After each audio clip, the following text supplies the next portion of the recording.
Matapos isilang ang kanyang 3 anak, itinapon si Liana ng sariling asawa at biyenan. Iniwan na walang pangalan, walang yaman, at halos walang karapatan bilang ina. Ngunit nang mabunyag ang tunay niyang pagkatao, bilang nag-iisang tagapagmana ng makapangyarihang Elizalde Aguilar, nagsimula ang isang tahimik ngunit mapanganib na pagbabalik. Hanggang saan ang kayang gawin ng isang ina para mabawi ang kanyang mga anak? At sino ang tunay na guguhos sa larong ito ng kapangyarihan? Ang amoy ng antiseptic, ang unang gumising sa mga pandama ni Liana Almira Reyes. Dahan-dahan niyang iminulat ang kanyang mga mata, ramdam ang bigat sa bawat paghinga. Ang liwanag mula sa bintana ng pribadong silid sa St. Luke's Medical Center ay tila tumatagos sa kanyang balat, isang paalala na panibagong araw na naman ang dumating. Isang matamis na ngiti ang unti-unting sumilay sa kanyang mga labi. Sa kabila ng pagod at sakit na iniwan ng halos 20 oras na labor at emergency cesarean section, merong isang kaligayahang hindi mapantayan ang nag-uumapaw sa kanyang puso. Tatlong anghel. Angelo, Brielle, at si Celestine. Bulong niya sa hangin, ninanamnam ang bawat pangalang pinili nilang mag-asawa. Ang mga pangalang pinangarap nilang tawagin sa mga supling na bubuo sa kanilang pamilya. Hinaplos niya ang kanyang tiyan na ngayon ay balot na ng benda. Wala na roon ang bigat ng 3 buhay, ngunit naroon pa rin ang koneksyon. Hindi na siya makapaghintay na mayakap ang kanyang mga anak at higit sa lahat na makita ang kanyang asawa, si Javier. Siguradong pagod na rin ito sa pag-aalala. Siguradong sabik na rin itong masilayan ang kanilang mga munting pangarap. Nilarawan niya sa kanyang isip ang mukha ni Javier, ang matipunong panga nito, ang mga matang laging nangungusap, ang nangiting kayang magpatunaw sa kahit anong pagdududa sa kanyang puso. Si Javier ang kanyang mundo, ang kanyang lakas. Sa pag-iisip na yon, isang pamilyar na tunog ng sapatos ang narinig niya mula sa pintuan. Hindi ito ang malalambot na swelas ng sapatos ng mga nurse. Ito ay tunog ng mamahaling leather shoes na tumatama sa makintab na sahig. Javier, tawag niya, puno ng panaanabik. Ngunit hindi si Javier ang pumasok. Isang lalaking nasa kalagitnaan ng edad, balot sa isang mamahaling business suit, ang tumayo sa paanan ng kanyang kama. Ang mukha nito ay walang emosyon, ang mga mata ay malamig. Sa kamay nito ay isang brown na leather briefcase. "Good morning, Mrs. De Villa," bati ng lalaki sa isang formal na tono. "Ako si Attorney Delos Reyes, ang legal counsel ng De Villa Group." Nawala ang ngiti sa mga labi ni Liana. Ang kaba ay unti-unting gumapang sa kanyang dibdib. Nasaan si Javier? Ayos lang ba siya? Bakit abogado niya ang nandito? Hindi sumagot ang abogado. Sa halip, binuksan nito ang briefcase at maingat na inilabas ang isang makapal na folder. Inilapag niya ito sa ibabaw ng side table, sa tabi mismo ng kamay ni Liana. Ang tunog ng paglapag ng folder ay tila isang malakas na dagundong sa tahimik na silid. "Nandito po ako, para personal. Naiabot sa inyo ang mga dokumentong ito, sa utos ni Mr. Javier De Villa." Nanginginig ang mga kamay ni Liana habang inaabot ang folder. Bawat hibla ng kanyang pagkatao ay sumisigaw na huwag itong buksan. Ngunit kailangan niyang malaman, kailangan niyang maintindihan kung ano ang nangyayari. Ang unang pahina ay isang sulat. Nakasulat sa opisyal na letterhead ng De Villa Group. "Liana, I hope this letter finds you in stable condition. By the time you read this, our lawyers have already filed the necessary papers. I believe it is for the best that we part ways immediately." Nag-init ang mga mata ni Liana. Ang mga salita ay tila mga langgam na gumagapang sa papel na wawalan ng kahulugan. Part ways? Makipaghiwalay. Nanginginig niyang binuklat ang mga sumunod na pahina. Ang mga salitang legal ay sumasampal sa kanya. Bawat isa ay mas masakit kaysa sa nauna. Petition for annulment, Voluntary Renunciation of Custodial Rights, Settlement Agreement. Isang malakas na puwersa ang tila dumagan sa kanyang dibdib, ninanakaw ang hangin na kanyang hinihinga. Hindi ito totoo. Isa itong masamang panaginip. Isang malupit na biro. Kakapanganak niya lang sa 3 anak nila. Mga anak na pareho nilang pinangarap. Hindi totoo to. Halos pabulong niyang sabi. Ang mga luha ay nagsisimula nang mamuo sa kanyang mga mata. May nagkamali lang. Kailangan kong makausap si Javier.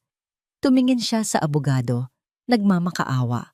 Please, tawagan mo siya. Sabihin mong may hindi pagkakaunawaan.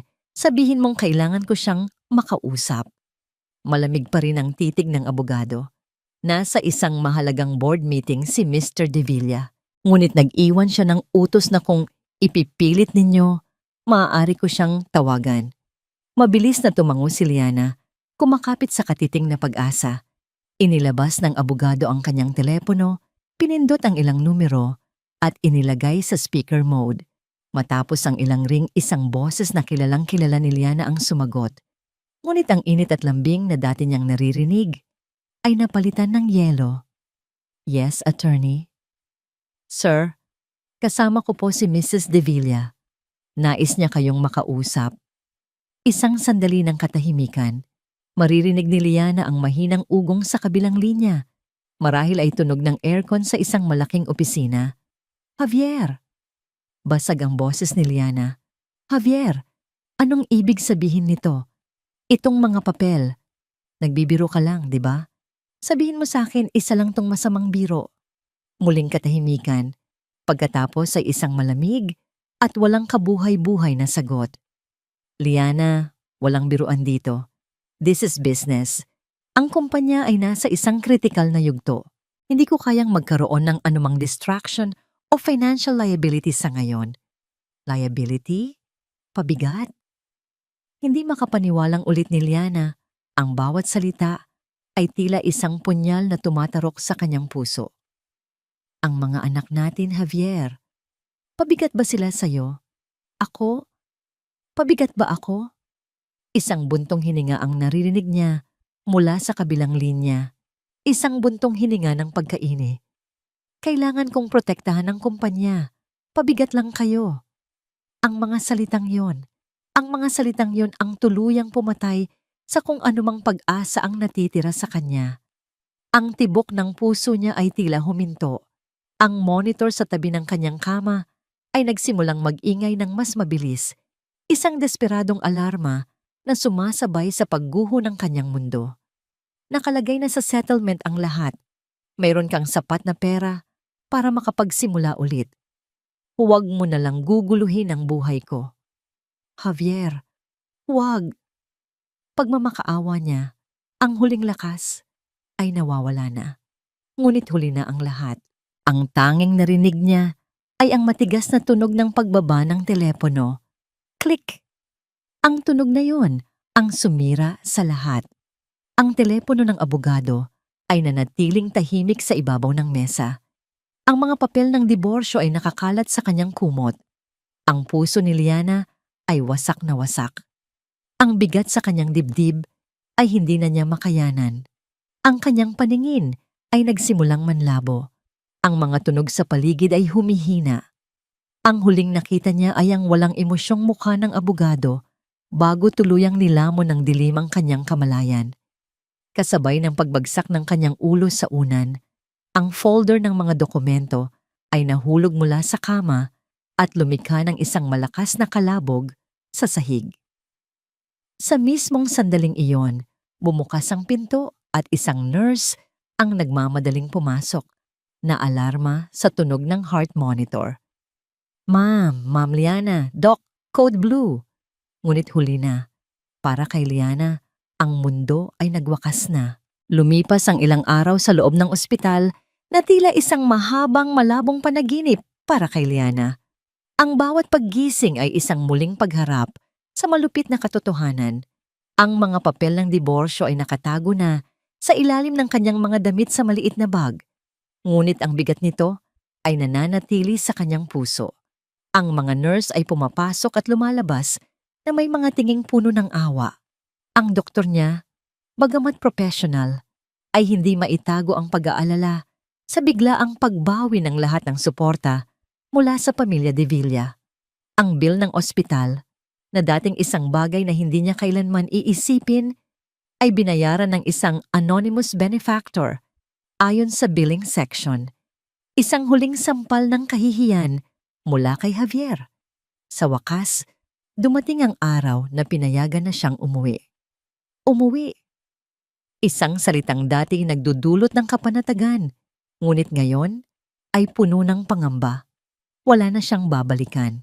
Sakay ng isang taxi, yakap-yakap niya ang dalawa sa kanyang mga anak, habang ang isa pa ay maingat na karga ng isang nurse na sumama sa kanya para tumulong.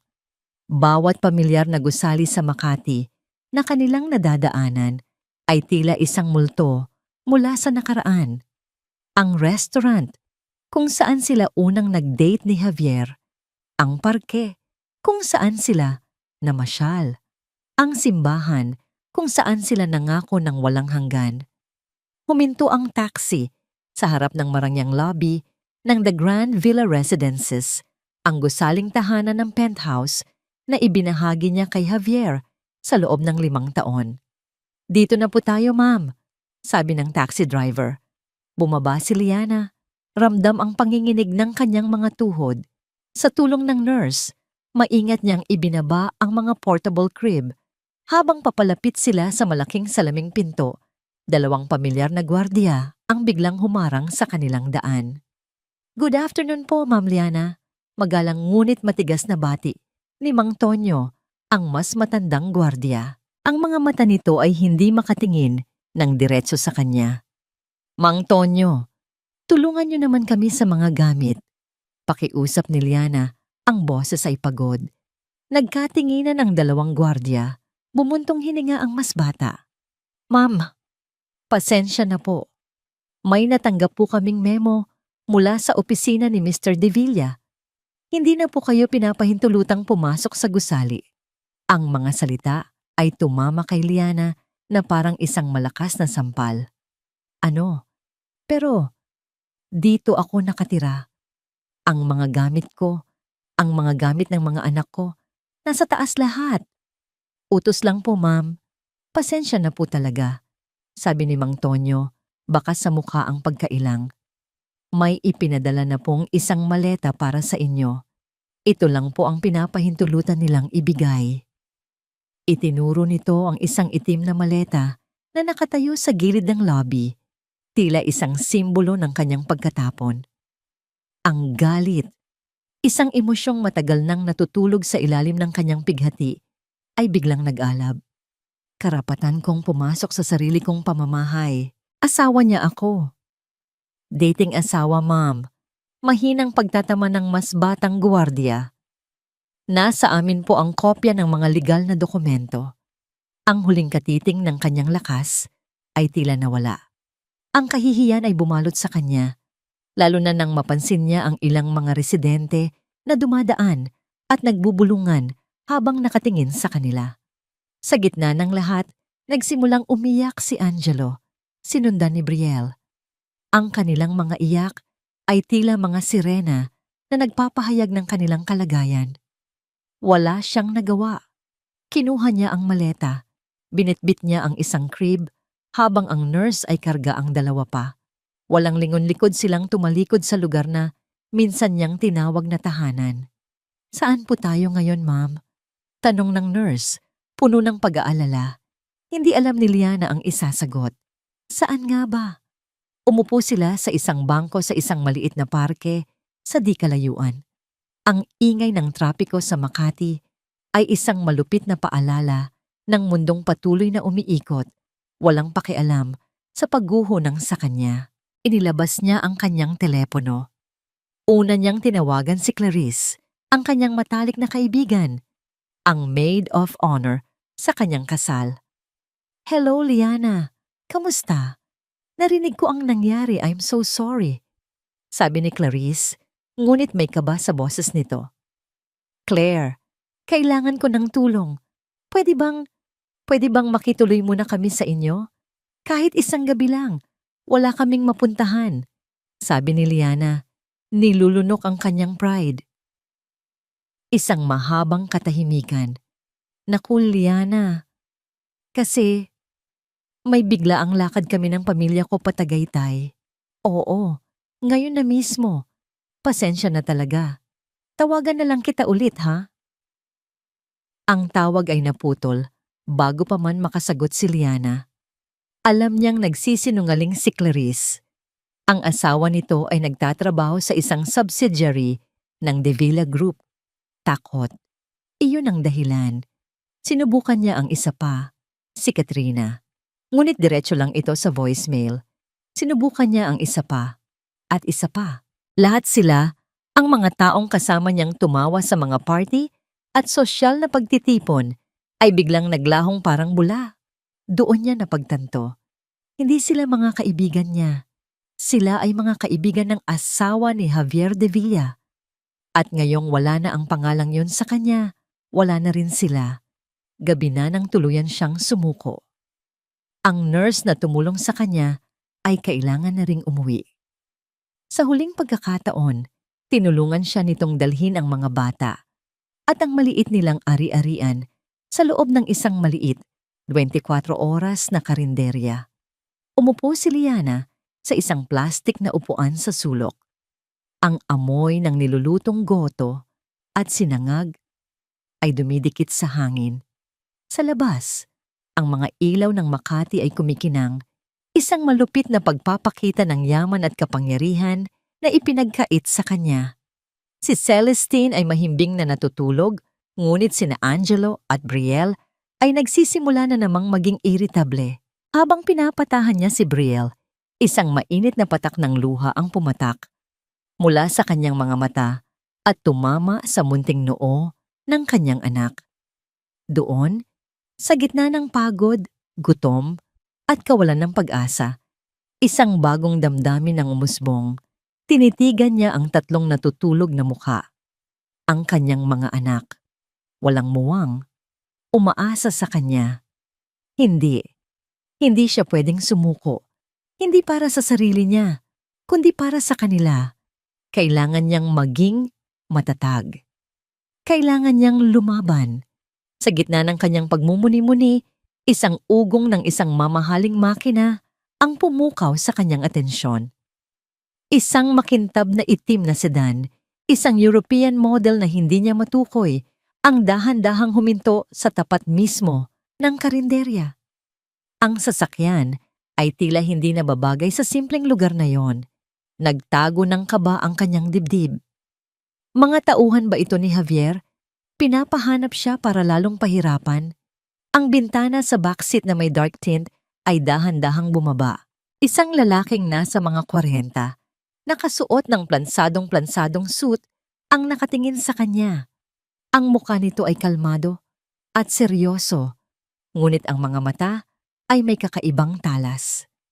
Dahan-dahan itong bumaba ng sasakyan.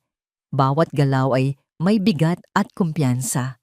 Lumapit ito sa kanyang lamesa. Mrs. Liana Almira Reyes? Tanong ng lalaki. Ang boses ay malalim at magalang. Hindi sumagot si Liana. Napupuot na siya sa pangalang iyon. Bawat pagbanggit nito ay isang paalala ng kanyang kabiguan, ng kanyang kahihiyan. Tila nabasa ng lalaki ang kanyang iniisip. Isang bahagyang pagbabago ang naganap sa kanyang mukha. Hindi awa, kundi pag-unawa. Muli itong nagsalita at sa pagkakataong ito, ang mga salitang lumabas sa bibig nito ang nagpatigil sa mabilis na pagtibok ng kanyang puso. O mas tamang sabihin na, Binibining Elizalde Aguilar? Kumunot ang noo ni Liana. Ang pangalan ay banyaga sa kanyang pandinig. Isang takot ang muling gumapang sa kanya. Isa na namang laro. Isa na namang paraan para lalo siyang ipahiya at paglaruan. Sino ka? Anong kailangan ninyo sa amin? Nanginginig niyang tanong. Ang isang kamay ay humigpit sa pagkakayakap sa kanyang anak. Ang kanyang boses ay mahina, ngunit may bakas ng paninindigan. Kung pinadala ka ni Javier para saktan kami, Parang awa mo na. Umalis ka na. Hindi na tinag ang lalaki. Inilahadan nito ang isang business card sa ibabaw ng lamesa. Ako po si Attorney Rafael Cruz at hindi po ako pinadala ni Mr. De Villa. Sa katunayan, narito ako dahil sa isang taong matagal nang naghahanap sa inyo. Pinagmasdan ni Liana ang card. Cruz Law Firm. Walang anumang bakas ng De Villa Group, ngunit hindi pa rin nawawala ang kanyang pagdududa. Hindi ko maintindihan, sabi niya. Wala akong kilalang Elizalde Aguilar. Baka nagkakamali ka ng tao. Umiling ang abogado. Ang mga mata nito ay seryoso at puno ng kahulugan. Walang pagkakamali, binibini. Alam kong pagod na kayo at maraming tanong ang inyong isipan. Lahat ng yan ay masasagot, ngunit hindi rito. Iginala ni Attorney Cruz ang kanyang paningin sa maliit na karinderya, sa mga sanggol na natutulog at sa pagod na mukha ni Liana. Ang kanyang tingin ay bumalik sa kanya at sa pagkakataong ito, may bahid na ng madali ang pangangailangan. Kailangan ninyong sumama sa akin. Ligtas kayo sa akin. Pangako yan. May naghihintay po sa inyo, binibini. Isang taong magbibigay sa inyo ng kanlungang matagal nang dapat ay sa inyo. Tumingin si Liana sa kanyang tatlong anghel. Ang kanilang payapang mga mukha. Walang kamalay-malay sa kalupitan ng mundong kanilang ginagalawan. Tumingin siya sa labas, sa madilim at walang kasiguraduhang gabi ng Makati. At tumingin siyang muli sa lalaking nasa harap niya. Hindi niya ito kilala. Maaring isa itong patibong. Maaring mas malala pa ang kanyang kahihinatnan. Ngunit sa puntong ito, ano pa ba ang mawawala sa kanya? Wala na. Nasa pinakailalim na sa siya. Ang tanging daan na lang ay ang paitaas. Dahan-dahan, tumayo si Liana. Ramdam ang bigat ng buong maghapon at ng mga sugat na hindi nakikita. Isang desisyon ang nabuo sa kanyang puso. Isang desisyon na isinilang mula sa pinaghalong desperasyon at isang katiting na kuryosidad. Tumango siya sa abogado. Nakita niya ang bahagyang pagginhawa sa mukha ni Attorney Cruz. Agad itong suminyas at ang driver ng sasakyan ay mabilis na lumabas para tulungan sila. Maingat at may paggalang na binuhat ng driver ang dalawang crib habang si Liana ay mahigpit na niyakap ang isa pa. Habang naglalakad sila palabas ng karinderya at patungo sa naghihintay na itim na sasakyan, isang malamig na hangin ang sumalubong sa kanila. Para kay Liana, ito ang hangin ng pagbabago. Hindi niya alam kung saan siya dadalhin nito, kung ito ba ay tungo sa kaligtasan o sa panibagong kapahamakan. Ngunit habang pinagbuksan siya ng pinto ni Attorney Cruz, isang bagay ang sigurado. Ang babaeng pumasok sa sasakyang iyon ay hindi na ang Liana Reyes na asawa ni Javier De Villa. Siya ay isang taong nasa bingit ng isang bagong pagkakakilanlan, isang taong walang matatakbuhan, kaya't pinili na lamang sumugal sa hindi alam. Ang loob ng sasakyan ay kabaligtaran ng karinderyang pinanggalingan nila. Ang amoy ng mamahaling leather ay humahalimuyak sa hangin, at ang katahimikan sa loob ay halos nakabibingi. Pinaghihiwalay sila mula sa magulong ingay ng syudad. Mahigpit ang kapit ni Liana sa munting bassinet ni Celestine. Ang bawat pagliko ng sasakyan ay nagdudulot ng panibagong kaba sa kanyang dibdib. Pinagmasdan niya si Attorney Cruz mula sa rearview mirror. Nakaupo ito sa passenger seat sa harap, tahimik, ang mga mata ay nakatuon sa daan. Walang kahit anong pahiwatig sa mukha nito kung ano ang kanilang patutunguhan. Sino ang taong ito? At ano ang ibig sabihin ng pangalang Elizalde Aguilar? Ilang sandali pa, lumiko ang sasakyan mula sa abalang kalsada ng EDSA patungo sa isang mas tahimik at madilim na lugar. Napansin ni Liana ang matataas na pader at ang malalaking puno na nagbibigay lilim sa mga mansyon sa magkabilang panig ng daan. Forbes Park. Alam niya ang lugar na ito. Dito nakatira ang mga pinakamayayamang pamilya sa Pilipinas, mga taong mas makapangyarihan pa kaysa sa mga De Villa. Huminto ang sasakyan sa harap ng isang napakalaking itim na bakal na tarangkahan. Isang gwardiya ang lumapit at sa isang senyas lang mula sa driver, ang tarangkahan ay dahan-dahang bumukas, tila nagbibigay daan sa kanila sa isang ibang mundo. Ang bumungad kay Liana ay isang mahabang driveway na naliligiran ng mga luntiang halaman at mga naglalakihang puno ng akasya. Sa dulo nito ay nakatayo ang isang mansyon na tila kinuha mula sa isang lumang pelikula. Isang ancestral house na may disenyong Espanyol, gawa sa bato at matitigas na kahoy, ngunit halatang maayos na naalagaan. Nang huminto ang sasakyan sa tapat ng malaking pinto na gawa sa naarra, agad na bumaba ang driver upang pagbuksan sila. Tinulungan siya nitong maibaba ang mga bata. Bawat galaw ng mga tauhan ay puno ng respeto at pag-iingat, isang bagay na matagal nang hindi naramdaman ni Liana. Pagpasok nila sa loob, isang malawak na foyer ang sumalubong sa kanila. Ang sahig ay gawa sa nagkikintabang marmol at isang dambuhalang chandelier na gawa sa kristal ang nakabitin mula sa mataas na kisame. Sa gitna ng hagdanang paakyat sa ikalawang palapag ay nakasabit ang isang napakalaking painting. "Sumunod po kayo sa akin, binibini." Magalang na sabi ni Attorney Cruz, ginagabayan siya patungo sa isang malawak na sala. Naupo si Liana sa isang antigong sopa na yari sa velvet, habang maingat namang inilapag ng mga kasambahay na nakasuot ng uniforme ang mga bassinet ng kanyang mga anak sa kanyang tabi.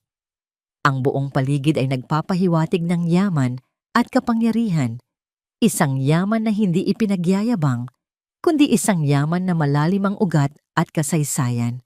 Isang matandang babae ang dahan-dahang lumabas mula sa isang koridor. Nakasuot ito ng isang simpleng bestidang sutla. Ang kanyang puting-puti ng buhok ay nakapusod ng maayos. Payat ang kanyang pangangatawan, ngunit merong isang aura ng awtoridad at dignidad sa bawat hakbang niya. Ngunit ang pinakapumukaw sa atensyon ni Liana ay ang kanyang mga mata. Sa kabila ng kanyang edad, ang mga ito ay matalas at puno ng emosyon, isang pinaghalong lungkot, pananabik at lakas. Tumayo si Liana, isang hindi maipaliwanag na kaba ang bumalot sa kanya. "Nakaharap mo na ang apo mo, Esmeralda." Malumanay na sabi ni Attorney Cruz sa matanda. Ang matandang babae, si Esmeralda, ay tumingin kay Liana mula ulo hanggang paa. Ang kanyang mga mata ay tila sinusuri ang bawat detalye ng kanyang mukha. Pagkatapos, ang mga mata nito ay napunta sa tatlong munting anghel na mahimbing na natutulog. Isang luha ang pumatak mula sa mata ng matanda, ngunit mabilis niya itong pinunasan. "Ako si Esmeralda Aguilar," sabi ng matanda. Ang boses ay mahinahon, ngunit may bigat. "Ako ang lola mo." Napaatras si Liana. "Lola? Imposible po. Ulila na po ako. Ang mga magulang ko, namatay sila sa isang car accident noong bata pa ako. Wala po akong ibang kamag-anak." "Hindi iyon aksidente, Hija," malungkot na sabi ni Doña Esmeralda. "At hindi ka nag-iisa." "Maari po ba akong magpaliwanag?" Sabat ni Attorney Cruz. Lumapit ito at inilahad ang isang album na balat sa katad. "Ang iyong ina, si Amalia Elizalde Aguilar, ay ang kaisa-isang anak ni Doña Esmeralda. Siya ang tagapagmana ng lahat ng ito," sabi ng abogado. Iginagala ang kamay sa buong silid.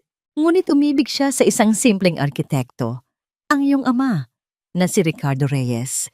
Isang pag-iibigang hindi sinang-ayunan ng pamilya noong panahong yon.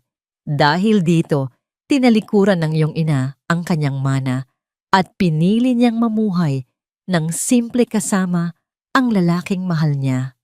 Binuklat ni Attorney Cruz ang album. Ang mga larawan ay lumana, ngunit malinaw pa rin. Isang magandang babae na may ngiting katulad ng kay Liana ang nakangiti sa kanya mula sa litrato. Nang isilang ka, naging buo ang kanilang kaligayahan. Nagtangka si Doña Esmeralda na makipag-ayos, ngunit huli na ang lahat. Isang gabi, habang pauwi sila mula sa isang pagdiriwang, ang kanilang sinasakyan ay sinadya na mawalan ng preno at nahulog sa isang bangin. Ikaw lang ang nakaligtas dahil naihagis ka palabas ng sasakyan. Ang bawat salita ay tila isang dagok sa puso ni Liana. Mula noon, pagpapatuloy ng abogado, walang tigil si Doña Esmeralda sa paghahanap sa iyo. Ngunit may mga taong makapangyarihan na gumawa ng paraan upang itago ang iyong pagkakakilanlan, upang palabasin na isa kang ulila na walang kamag-anak. Inilagay ka sa isang ampunan kung saan ka natagpuan ng iyong mga kinagisnang magulang. Ngayon lang namin natunton ang iyong kinaroroonan nang mabalitaan namin ang nangyari sa iyo sa ospital. Hindi makapaniwala si Liana. Ang buong buhay niya, isang kasinungalingan. Tumingin siya sa malaking painting na nakasabit sa hagdanan. Ito ay isang larawan ng babaeng nasa album. Habang tinititigan niya ang babae sa larawan, ang parehong hugis ng mukha, ang parehong mga mata, ang parehong maliit na nunal sa gilid ng labi. Isang kuryente ang gumapang sa kanyang buong katawan. Ito ay hindi isang pagkakahawig lamang. Ito ay salamin ng kanyang nakaraan. Napahawak siya sa kanyang dibdib. Ang lahat ng impormasyon ay tila isang alon na lumulunod sa kanya. Si Doña Esmeralda ay dahan-dahang lumapit sa kanya. Ang kaninang awtoridad sa kanyang tindig ay napalitan ng isang malalim na pagmamahal at pagsisisi. "Patawarin mo ako, apo ko," sabi nito. Ang boses ay nanginginig na. "Patawarin mo ako kung ngayon lang kita natagpuan. Kung sana'y naging mas maunawain akong ina noon." Hindi na napigilan ni Doña Esmeralda ang kanyang mga luha. Inabot nito ang kamay ni Liana. Sa halip na malamig na balat ng isang matanda, ang naramdaman ni Liana ay isang init. Isang init ng pamilya. Isang init na matagal na niyang hinahanap-hanap. At sa sandaling iyon, ang lahat ng pader na itinayo ni Liana sa paligid ng kanyang puso ay gumuho. Humagulgol siya, isang iyak ng sakit, ng pagod, ng kalituhan, at sa wakas, ng ginhawa. Niyakap siya ng kanyang lola, isang yakap na nagsasabing, hindi ka na nag-iisa. Isang yakap na mas totoo at mas mainit kaysa sa lahat ng yakap na ibinigay sa kanya ni Javier. Nang huminahon sila, lumapit si Doña Esmeralda sa mga basinet. Maingat niyang hinaplos ang pisngi ng bawat isa sa kanyang mga apo sa tuhod. Ang kanyang mga mata ay nagliliwanag sa pagmamahal. Tumingin siyang muli kay Liana at ngayon, ang lambot sa kanyang mga mata ay napalitan ng bakal. Isang determinasyon na kayang magpatumba ng mga imperyo. "Hindi na kayo mag-iisa," mariing sabi ni Doña Esmeralda. "At hindi na kayo muling aapihin ni numan. Babawiin natin ang lahat ng kinuha sa inyo." Ang mga salitang yon ay nagtanim ng isang bagong butil ng pag-asa at lakas sa puso ni Liana.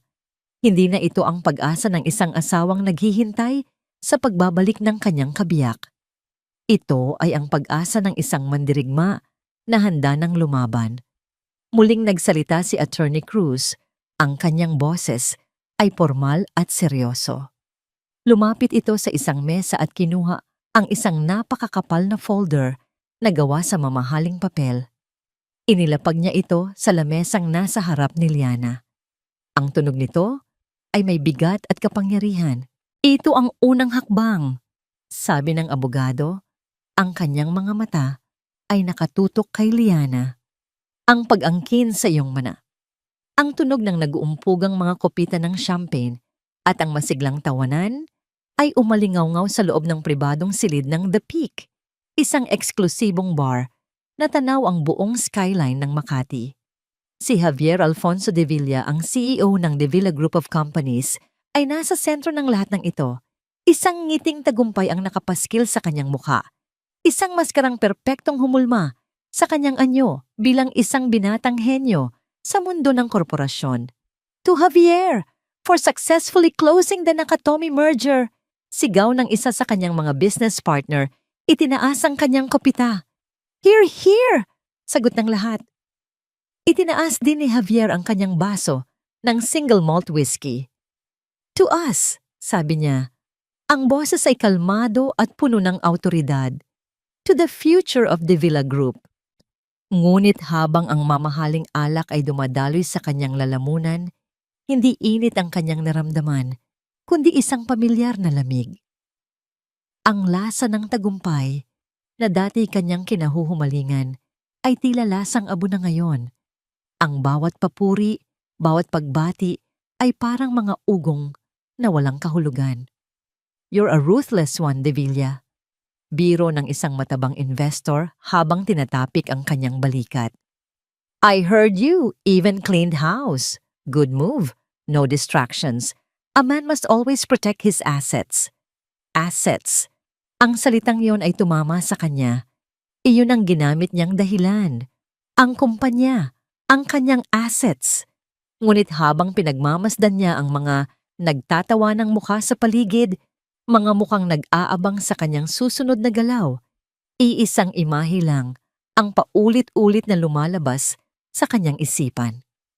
Ang mukha ni Liana sa ospital, puno ng pagkalito at sakit, habang hawak ang mga papel na sumira sa kanilang buhay. Excuse me for a moment, paalam niya. Pilit na pinapanatili ang kanyang ngiti. Ang kanyang ngiti. Naglakad siya patungo sa glass balcony kung saan ang ingay ng selebrasyon ay napalitan ng tahimik na ugong ng syudad sa ibaba. Ang libo-libong ilaw ay kumikinang na parang mga bituin na nahulog sa lupa. Isang imperyong gawa sa bakal at salamin. Ito ang mundo niya. Ito ang mundong pinili niya. Mula sa kanyang wallet, maingat niyang inilabas ang isang maliit at tupi-tuping litrato. Ito lang ang natira.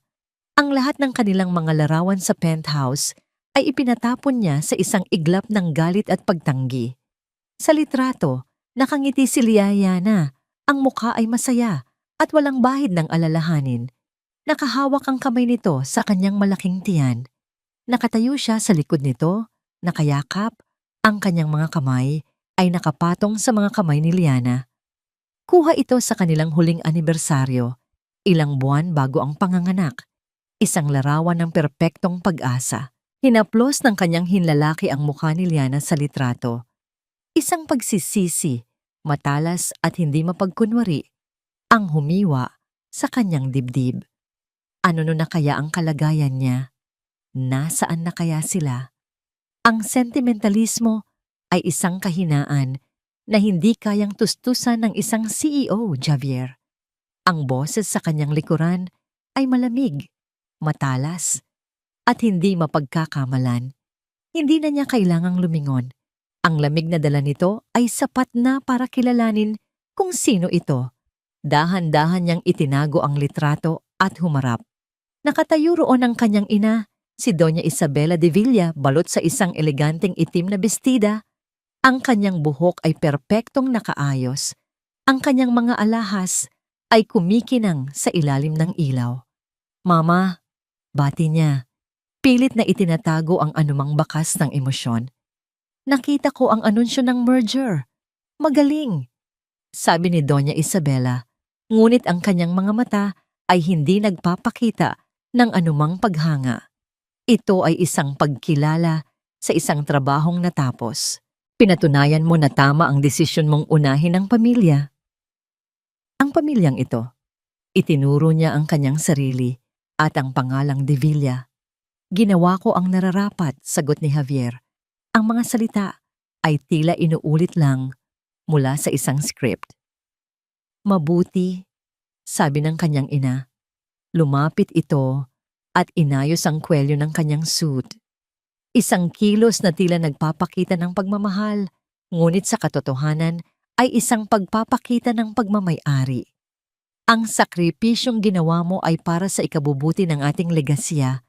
Ang mga emosyon ay panandalian lamang. Ang kapangyarihan, iyan ang nagtatagal. Huwag na huwag mo iyong kakalimutan. Ang mga mata ni Doña Isabela ay sandaling napunta sa bulsa kung saan itinago ni Javier ang kanyang wallet. Isang tingin lang, ngunit sapat na iyon, isang babala. Bumalik ka na sa loob.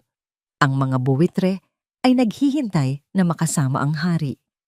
Utos nito bago siya tinalikuran at naglakad pabalik sa selebrasyon na para bang walang nangyari. Naiwan si Javier sa balcony.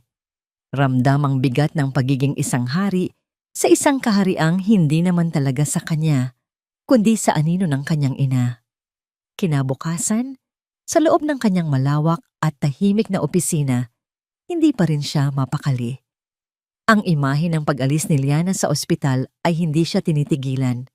Sa huli, hindi na niya natiis. Tinawagan niya ang kanyang pinagkakatiwalaang executive assistant sa isang pribadong linya. Miguel, may ipapagawa ako sa'yo. Very confidential. Yes, sir? Hanapin mo kung nasaan si Liana Reyes. Gusto kong malaman kung nasaan siya, kung ano ang kalagayan niya. Siguraduhin mong ayos lang siya, pero gawin mo ito ng patago. Lalo na, hindi dapat malaman ni Mama. Masusunod po, sir. Lumipas ang buong araw. Bawat email, bawat tawag, bawat pulong ay isang pagpapanggap. Ang isip niya ay nasa utos na ibinigay niya kay Miguel. Gabi na nang tumawag pabalik ang kanyang assistant. Sir Javier, anong nalaman mo? Mabilis na tanong ni Javier. Sir, iyon na nga po ang problema. Parang bula siyang naglaho, sir. Walang record na lumabas siya ng bansa. Ang mga kaibigan niya, walang nakakaalam kung nasaan siya. Ang huling nakakita sa kanya ay noong araw na umalis siya ng ospital. Pagkatapos noon, wala na. Walang bakas. Ang balitang iyon ay nagdulot ng isang matinding kaba kay Javier. Nawawala? Paano? Isang babaeng kagagaling lang sa operasyon na may 3 sanggol. Pagka-uwi niya sa penthouse, ang malaki, malamig, at walang buhay na penthouse, ang katahimikan ay tila sumisigaw. Ang bawat sulok ay may alaala ni Liana. Ang kusina kung saan siya nagluluto, ang sala kung saan sila nanonood ng pelikula, ang kwarto ng mga bata na hindi na kailanman magagamit. Binuksan niya ang telebisyon, inilipat sa ANC, umaasang ang mga numero ng stock market ay makapagbibigay sa kanya ng kahit anong uri ng distraksyon. Ngunit hindi mga numero ang sumalubong sa kanya. Isang breaking news banner ang pumuno sa screen. Isang malaking anunsyo ang kasalukuyang nagaganap mula sa Elizalde Aguilar Holdings, isa sa mga pinakamatanda at pinakapribadong konglomerasyon sa bansa. Sabi ng news anchor, ang boses ay puno ng pananabik. Matapos ang ilang dekada ng pananahimik, opisyal na ipinakikilala ng kanilang matriarch na si Doña Esmeralda Aguilar ang kanyang long-lost heiress, ang kanyang nag-iisang apo. Napatigil sa pag-inom ng tubig si Javier. Elizalde Aguilar? Ang pangalang yon ay isang alamat sa mundo ng negosyo. Ang camera ay lumipat sa isang live feed mula sa isang marangyang ballroom. Sa gitna ng entablado ay nakatayo si Doña Esmeralda. Sa tabi nito ay si Attorney Rafael Cruz at sa pagitan nilang dalawa, isang babaeng pamilyar na pamilyar sa kanya. Ngunit iba na. Ang dating malambot na buhok ay nakaayos na ngayon sa isang eleganteng paraan. Ang damit na suot ay simple, ngunit mamahalin, nagpapahiwatig ng kapangyarihan. At ang kanyang mukha, nawala na ang lambot at pag-aalinlangan. Ang mga mata niya, ang mga matang dati puno ng pagmamahal para sa kanya, ay ngayon ay matalas, malamig, at puno ng isang determinasyong hindi pa niya nakikita kailanman. Ang pangalan sa ilalim ng screen ay tila isang suntok na nagpabagsak sa kanya. Liana Almira Reyes Aguilar, heiress Elizalde Aguilar, Holdings Blag. Ang basong hawak ni Javier ay nabitawan niya at nabasag sa mamahaling sahig na gawa sa Italianong marmol. Napaupo siya sa sopa. Ang kanyang mga mata ay hindi maialis sa screen. Ang kanyang puso ay kumakaripas. Hindi sa pag-ibig o pagsisisi, kundi sa isang bagong damdamin. Takot. Ang babaeng itinapon niya. Ang pabigat. na binitawan niya ang babaeng inakala niyang nawawala at walang magawa ay bumalik.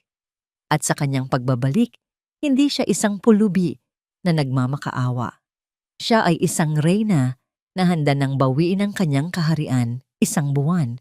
1 buwan ang lumipas mula nang tumuntong si Liana sa mansyon ng mga Aguilar. Ngunit para sa kanya, tila isang buong buhay na ang nagdaan. Ang Liana Reyes na umiiyak sa isang karinderya ay isa na lamang malayong alaala, isang aninong pilit niyang tinatalikuran. Ang pumalit sa kanya ay si Liana Elizalde Aguilar, isang pangalang may bigat, kasaysayan at kapangyarihan. Ang bawat araw niya ay isang mahigpit na pagsasanay. Ang kanyang umaga ay nagsisimula sa pag-aaral ng mga financial report ng Elizalde Aguilar Holdings, EAH, isang dambuhalang konglomerasyon na may mga interes sa real estate, banking, at energy. Ang mga numerong dati nakalilito ay unti-unting nagkakaroon ng kahulugan sa tulong ng mga pinakamahuhusay na tutor na kinuha ng kanyang lola. Ang kanyang mga hapon ay inilalaan sa mga pagpupulong kasama si Attorney Rafael Cruz. Dito, pinag-aaralan niya ang batas, ang corporate law, at ang mga estratehiya sa negosyo. Natutunan niyang magsalita ng may awtoridad, magtanong ng may katalinuhan, at manahimik ng may layunin. Ang dating mahiyain at malambot niyang boses ay napalitan ng isang tonong kalmado, ngunit hindi matitinag. Ang kanyang mga gabi ay para sa kanyang mga anak. Sa gitna ng magulong mundo ng negosyo, sina Angelo, Brielle at Celestine ang kanyang naging kanlungan. Habang pinagmamasdan niya ang kanilang mga payapang mukha, ang apoy ng kanyang determinasyon ay lalong nag-aalab. Hindi ito para sa kanya. Ang lahat ng ito ay para sa kanila, para sa kanilang kinabukasan, para sa hustisyang ipinagkait sa kanila. Isang hapon, habang nag-uusap sila ng kanyang lola sa hardin, isang lugar na naging saksi sa marami nilang pag-uusap, binuksan ni Doña Esmeralda ang isang paksang matagal na nilang iniiwasan. "Handa ka na ba, Apo?" tanong ng matanda. Ang mga mata nito ay nakatutok sa kanya, puno ng pag-unawa. Alam ni Liana kung ano ang tinutukoy nito, ang pagharap kay Javier. "Hindi ko alam kung meron bang salitang handa para doon, Lola," mahinang sagot ni Liana. "Pero kailangan kong bawiin ang mga anak ko. Iyon lang ang mahalaga." Isang matamis na ngiti ang sumilay sa labi ni Doña Esmeralda. Hinawakan nito ang kamay ng kanyang apo. "Hindi mo lang babawiin ang mga anak mo, Hija. Ipakikita mo sa kanila, sa kanilang lahat, kung sino ang babaeng kanilang tinalikuran." Kinabukasan, sa unang pagkakataon, pumasok si Liana sa main office ng Elizalde Aguilar Holdings sa Ayala Avenue. Ang mga empleyado ay yumuyuko at bumabati sa kanya. Ang iba'y may paghanga, ang iba'y may pag-usisa. Ngunit wala na siyang pakialam sa kanilang mga iniisip. Ang kanyang mga mata ay nakatuon sa isang layunin. Sa loob ng malawak na boardroom, kasama ang kanyang lola at si Attorney Cruz, pinirmahan ni Liana ang mga huling dokumento na opisyal na naglilipat sa kanya ng kontrol sa malaking porsyento ng voting shares ng kumpanya. Siya na ngayon, hindi lang sa pangalan, kundi sa kapangyarihan, ang tagapagmana. "Ano ang unang mong hakbang, Liana?" tanong ni Attorney Cruz, bagamat alam na niya ang sagot. Tumingin si Liana sa labas ng bintana. Mula roon, tanaw na tanaw niya ang gusali ng De Villa Group, isang tore ng salamin at bakal na tila isang aroganteng simbolo ng kapangyarihan ni Javier. Oras na para ipadala ang mensahe, sabi niya. Ang boses ay matatag. Kinuha niya ang isang dokumentong kanina pa nakahanda sa kanyang harapan. Isang dokumentong maingat na binalangkas ni Attorney Cruz at ng kanyang legal team. Hindi ito isang pakiusap. Hindi ito isang negosasyon. Ito ay isang deklarasyon. Petition for Sole and Absolute Custody. Kinuha niya ang isang mamahaling pluma at buong diing inilagda ang kanyang pangalan, Liana Elizalde Aguilar. Samantala, sa kabilang tore, ang boardroom ng De Villa Group ay puno ng tensyon. Si Javier ay kasalukuyang nasa gitna ng isang mainit na pagpupulong kasama ang mga department head. Ang balita tungkol sa pagbabalik ni Liana bilang isang Elizalde Aguilar ay nagdulot ng malaking alon sa kanilang mga investor at stockholders. Kailangan nating maglabas ng statement. We need to control the narrative. Sigaw ng kanilang PR head. Anong narrative? Na ang CEO natin ay tinapon ng asawa at mga anak, na sa kasamaang palad ay apo pala ng isa sa mga pinakamakapangyarihang matriarch sa bansa? Sarkastikong sagot ng kanilang CFO. Enough!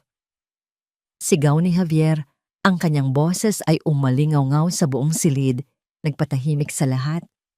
I will handle this. Ako ang haharap sa kanila. Sa mismong sandaling iyon, bumukas ang pinto ng boardroom.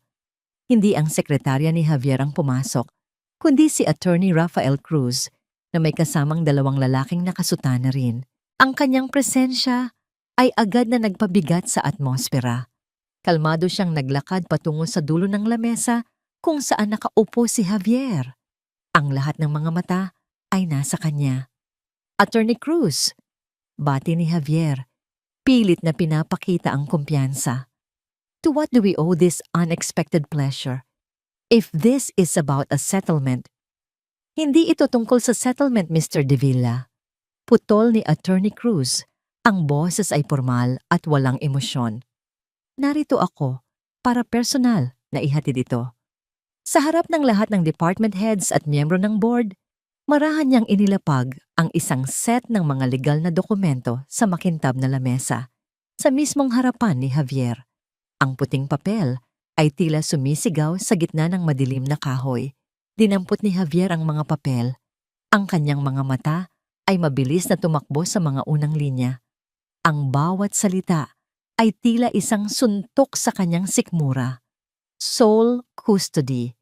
Absolute custody. Ang mga salitang iyon ay nangangahulugang tuluyan ng pag-aalis ng kanyang karapatan bilang isang ama. Itinaas niya ang kanyang paningin mula sa papel at tumitig kay Attorney Cruz. This is absurd. Hindi siya mananalo dito. The court will see her as unstable. Isang malamig na ngiti ang gumuhit sa mga labi ni Attorney Cruz. Sa tingin mo ba, Mr. De Villa, ang korte ay maniniwala sa salita ng isang lalaking itinapon ang kanyang mag-ina ilang oras matapos ang isang peligrosong panganganak? Laban sa salita ng tagapagmana ng Elizalde Aguilar Holdings, we have an army of doctors, psychologists, and character witnesses ready to testify. Ikaw? Sino ang nasa panig mo?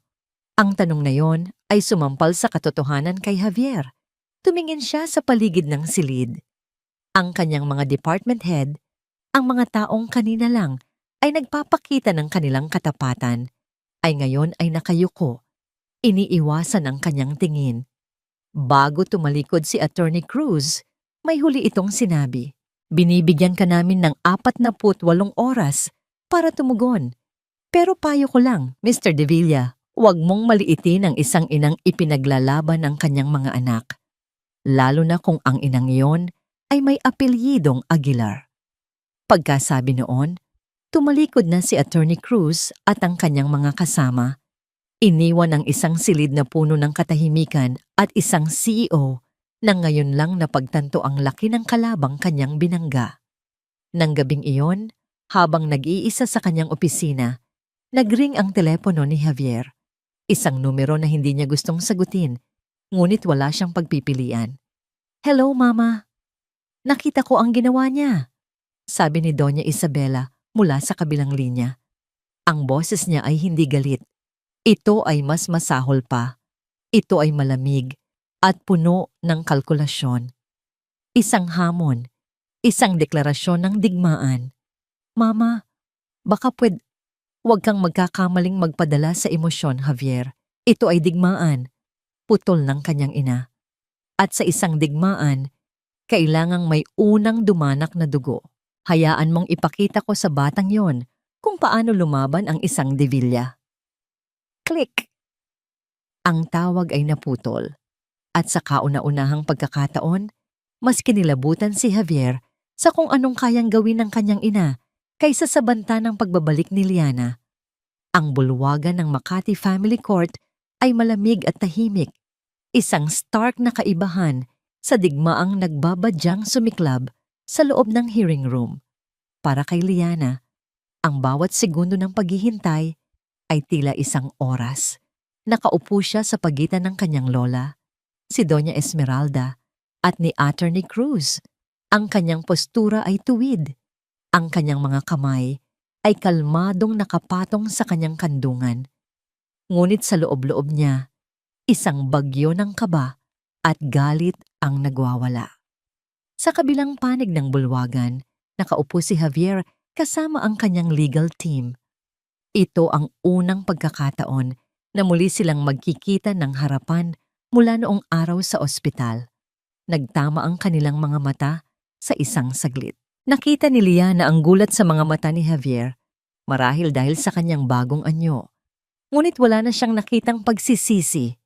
Ang nakita niya ay ang parehong arogansya, ang parehong determinasyon na manalo. Isang determinasyong alam niyang hindi nagmumula sa pagmamahal sa mga anak, kundi sa takot na matalo sa laro. All rise. Ang utos ng bailiff ay nagpabalik sa kanya sa kasalukuyan. Pumasok sila sa loob ng silid. Ang hangin ay mabigat, puno ng hindi nasasabing mga salita at mga hinanakit. Nagsimula ang hearing.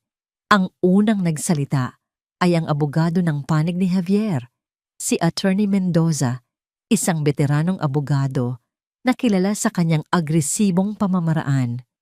Your Honor, simula ni Attorney Mendoza, narito kami ngayon dahil sa isang petisyon na isinampa ng petitioner, si Genga Daliana Aguilar, na naglalayong tuluyang alisin ang karapatan ng aking kliyente, si G. Javier De Villa, sa kanyang sariling mga anak na isinilang sa loob ng kanilang kasal. Objection, Your Honor, mahinahong sabi ni Attorney Cruz. The petitioner is now legally known as Miss Liana Elizalde Aguilar. Noted, sabi ng hukom. Nagpatuloy si Attorney Mendoza, tila hindi natinag. Ang aming panig ay magpapakita ng ebidensya na ang petitioner ay dumadaan sa isang matinding postpartum depression na nagresulta sa kanyang mental instability. Dahil dito, naniniwala kami na ang pinakamabuting kapakanan ng mga bata ay ang manatili sa pangangalaga ng kanilang ama, si G. De Villa, na mayroong matatag na pinansyal at emosyonal na kapasidad para alagaan sila. Naramdaman ni Liana ang pag-init ng kanyang mga pisngi. Mental instability. Gagamitin nila ang pinakamasakit na yugto ng kanyang buhay laban sa kanya. Unang iprinesenta ng panig ni Javier ang isang psychiatrist, si Dr. Alcaraz, na tumestigo na base sa mga paunang ulat mula sa ospital. Si Liana ay nagpakita ng mga sintomas ng matinding depresyon at pagka-iritable. Sa inyong profesional na opinyon, Doktor, tanong ni Attorney Mendoza, ang isang ina na may ganitong kondisyon, ligtas bang ipagkatiwala sa kanya ang 3 bagong silang na sanggol? Mayroong malaking panganib, sagot ng doktor. Maaring hindi niya magampanan ang kanyang mga tungkulin bilang ina, at sa mas malalang kaso, maaari pa niyang saktan ang kanyang sarili o ang mga sanggol. Isang mahinang bulungan ang narinig sa loob ng korte. Tumingin si Liana kay Javier, ngunit ang mga mata nito ay nakatuon sa sahig. Isang duwag. Nang si Attorney Cruz na ang magtanong, ang kanyang pamamaraan ay kalmado, ngunit matalas. Dr. Alcaraz, kailanman ba ay personal ninyong nakausap o sinuri si Miss Aguilar? Tanong niya. Hindi. Base lamang sa mga ulat, sagot ng doktor. Mga ulat na isinulat ng mga nurse, tama? Hindi ng isang lisensyadong psychiatrist? Tama. At alam niyo ba, doktor, na ang inyong klinika ay tumanggap ng isang malaking donasyon mula sa De Villa Foundation 2 linggo na ang nakalilipas. Ang mukha ni Dr. Alcaraz ay biglang namutla. Iyon ay, walang kinalaman dito. Wala na po akong tanong, Your Honor. Sabi ni Attorney Cruz, umupo na tila walang nangyari. Ang kredibilidad ng kanilang testigo ay nawasak sa isang iglap. Ngunit hindi doon natapos ang panig ni Javier. Nagpresenta sila ng mga larawang kuha sa social media noong mga nakaraang taon. Mga larawan ni Liana na nasa mga party, umiinom ng alak kasama ang mga kaibigan, nagsasayaw. Ang mga larawang ito, Your Honor, ay nagpapakita ng isang pamumuhay na hindi angkop para sa isang ina. Deklara ni Attorney Mendoza. Isang pamumuhay ng pagwawaldas at kawalan ng responsibilidad. Ito na ang hindi natiis ni Liana. Sa pahintulot ng kanyang abogado, siya mismo ang tumayo. Your Honor, ang mga larawang yan ay kuha bago pa man ako ikasal, bago pa man ako magbuntis, sabi ni Liana. Ang kanyang boses ay nanginginig sa simula, ngunit unti-unting tumatatag. At sa bawat isa sa mga okasyong yan, kasama ko ang aking asawa, si G. De Villa. Siya pa nga ang kumuha ng karamihan sa mga litratong yan. Kung ang pamumuhay na yon ay hindi angkop para sa isang ina, bakit hindi rin ito naging issue para sa isang ama? Ang katahimikan sa korte ay nakabibingi. Ang mga salita ni Liana ay tumama sa puso ng issue. Ang double standard, ang hindi pagkakapantay-pantay. Nag-init ang ulo ni Attorney Mendoza. Objection! Ang petitioner ay nagiging emosyonal. Sino ba namang ina ang hindi magiging emosyonal kung ang kanyang pagkatao ay winawasak sa harap ng korte? Ganti ni Liana, ang kanyang mga mata ngayon ay nagniningas at nakatutok kay Javier. Tinatawag ninyo akong mentally unstable, ngunit sino ba ang mas wala sa katinuan? Ang isang inang umiyak dahil sa sakit ng panganganak at pagtataksil? O ang isang amang iniwan ang kanyang mag-ina sa ospital para lang protektahan ang presyo ng kanyang mga gupyaw? Silence! Sigaw ng hukom. Sa gitna ng kaguluhan, idineklara ng hukom ang isang maikling recess. Habang papalabas sila ng silid, hinarang ni Liana ang daan ni Javier. Ngunit bago pa man siya makapagsalita, isang anino ang tumabon sa kanila, si Doña Isabela de Villa. Nakatayo ito roon, eleganteng-elegante sa kanyang Chanel suit. Ang mukha ay kalmado, ngunit ang mga mata ay parang yelo. Hindi si Javier ang tiningnan niya, kundi si Liana. Magaling kang magsalita, bata, sabi ni Doña Isabela sa isang boses na sila lang ang nakakarinig. Pero ang mga salita ay hangin lamang, ang kapangyarihan. Iyan ang totoo. Lumapit pa ito ng bahagya. Ang mamahaling pabango nito ay tila nakakalasong sa hangin. Kaya kong kunin ang lahat sayo, pati na ang mga anak mo. Bulong nito, ang bawat salita ay may diin at puno ng pagbabanta. Subukan mo ako. Pagkasabi noon, marahan itong inayos ang kwelyo ng damit ni Liana, 1 kilos ng panunuya, bago ito naglakad palayo, nakasunod ang kanyang anak, na tila isang asong sunod-sunuran. Naiwan si Liana na nanginginig, hindi sa takot, kundi sa isang bagong tuklas na galit. Ngayon, malinaw na sa kanya. Ang laban na ito ay hindi lang laban kay Javier. Ang tunay niyang kalaban ay ang babaeng nasa likod ng lahat ng ito. Ang reyna sa kabilang panig ng chessboard at hindi siya papayag na matalo. Ang mga sumunod na araw ay naging isang malupit na digmaan sa media. Ang bawat galaw ni Liana ay sinusundan. Ang bawat salita niya ay binibigyan ng kahulugan. Sa ilalim ng gabay ng kanyang lola at ni Attorney Cruz, nanatili siyang matatag. Nagpaunlak siya ng isang eksklusibong panayam sa isang respetadong mamamahayag, kung saan buong tapang niyang isinalaysay ang kanyang panig, hindi bilang isang biktima, kundi bilang isang ina na lumalaban. Dahil dito, ang simpatya ng publiko ay unti-unting napunta sa kanya. Ngunit alam ni Liana na ang katahimikan mula sa kampo ng mga De Villa ay isang masamang pangitain. Ang isang ahas ay pinakamapanganib kapag ito ay nag-aabang, naghahanda para sa isang nakamamatay na pagtuklaw. Ang babala ni Doña Isabela ay patuloy na umuulit sa kanyang isipan. Kaya kong kunin ang lahat sa'yo. O isang gabi, pagkatapos ng isang mahaba at nakapapagod na araw ng paghahanda para sa susunod na hearing, niyaya siya ng kanyang mga bagong kaibigan mula sa EAH, isang grupo ng mga batang executive na naging malapit sa kanya na mag-relax.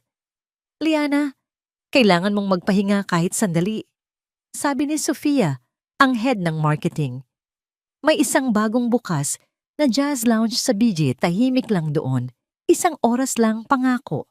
Nag-aalangan si Liana. Ang gusto lang niya ay umuwi at mayakap ang kanyang mga anak. Ngunit nakita niya ang sinseridad sa kanilang mga mata. Marahil ay tama sila. Kailangan niya ng kahit isang oras para huminga. Sige, pumayag siya. Pero isang oras lang talaga. Ang lounge ay elegante at tahimik, gaya ng ipinangako. Umupo sila sa isang sulok, uminom ng non-alcoholic drinks, at nakinig sa malamyos na tugtugin. Sa loob ng halos isang oras, nakalimutan ni Liana ang korte, si Javier at si Isabela. Sandali siyang naging normal muli. Ngunit hindi niya alam, sa bawat ngiti niya, sa bawat pagtawa, mayroong isang camera lens na nakatutok sa kanya mula sa kabilang dako ng silid. Kinukuha ang bawat sandali. Kinabukasan ng umaga, nagising si Liana sa isang tawag mula kay Attorney Cruz. Ang boses nito ay hindi na kalmado, kundi puno ng madaliang pangangailangan. Liana, buksan mo ang TV, anumang news channel. Kinakabahan, sinunod niya ang utos. Ang bumungad sa kanya ay ang kanyang mukha. Ngunit hindi ito ang mukha ng isang inang lumalaban. Isang sikat na entertainment blog at ilang tabloid ang naglabas ng mga larawan niya mula kagabi. Ang mga larawan ay malinaw na minanipula. Ang hawak niyang baso ng juice ay pinalitan ng isang kopita ng alak. Ang kanyang simpleng ngiti ay ginawang tila isang halakhak ng lasing. Ang anggulo ng mga kuha ay ginawang mukha siyang nagsasayaw ng wild, nawawala sa sarili. Ang headline ay sumisigaw, nagluluksa o nagwawaldas.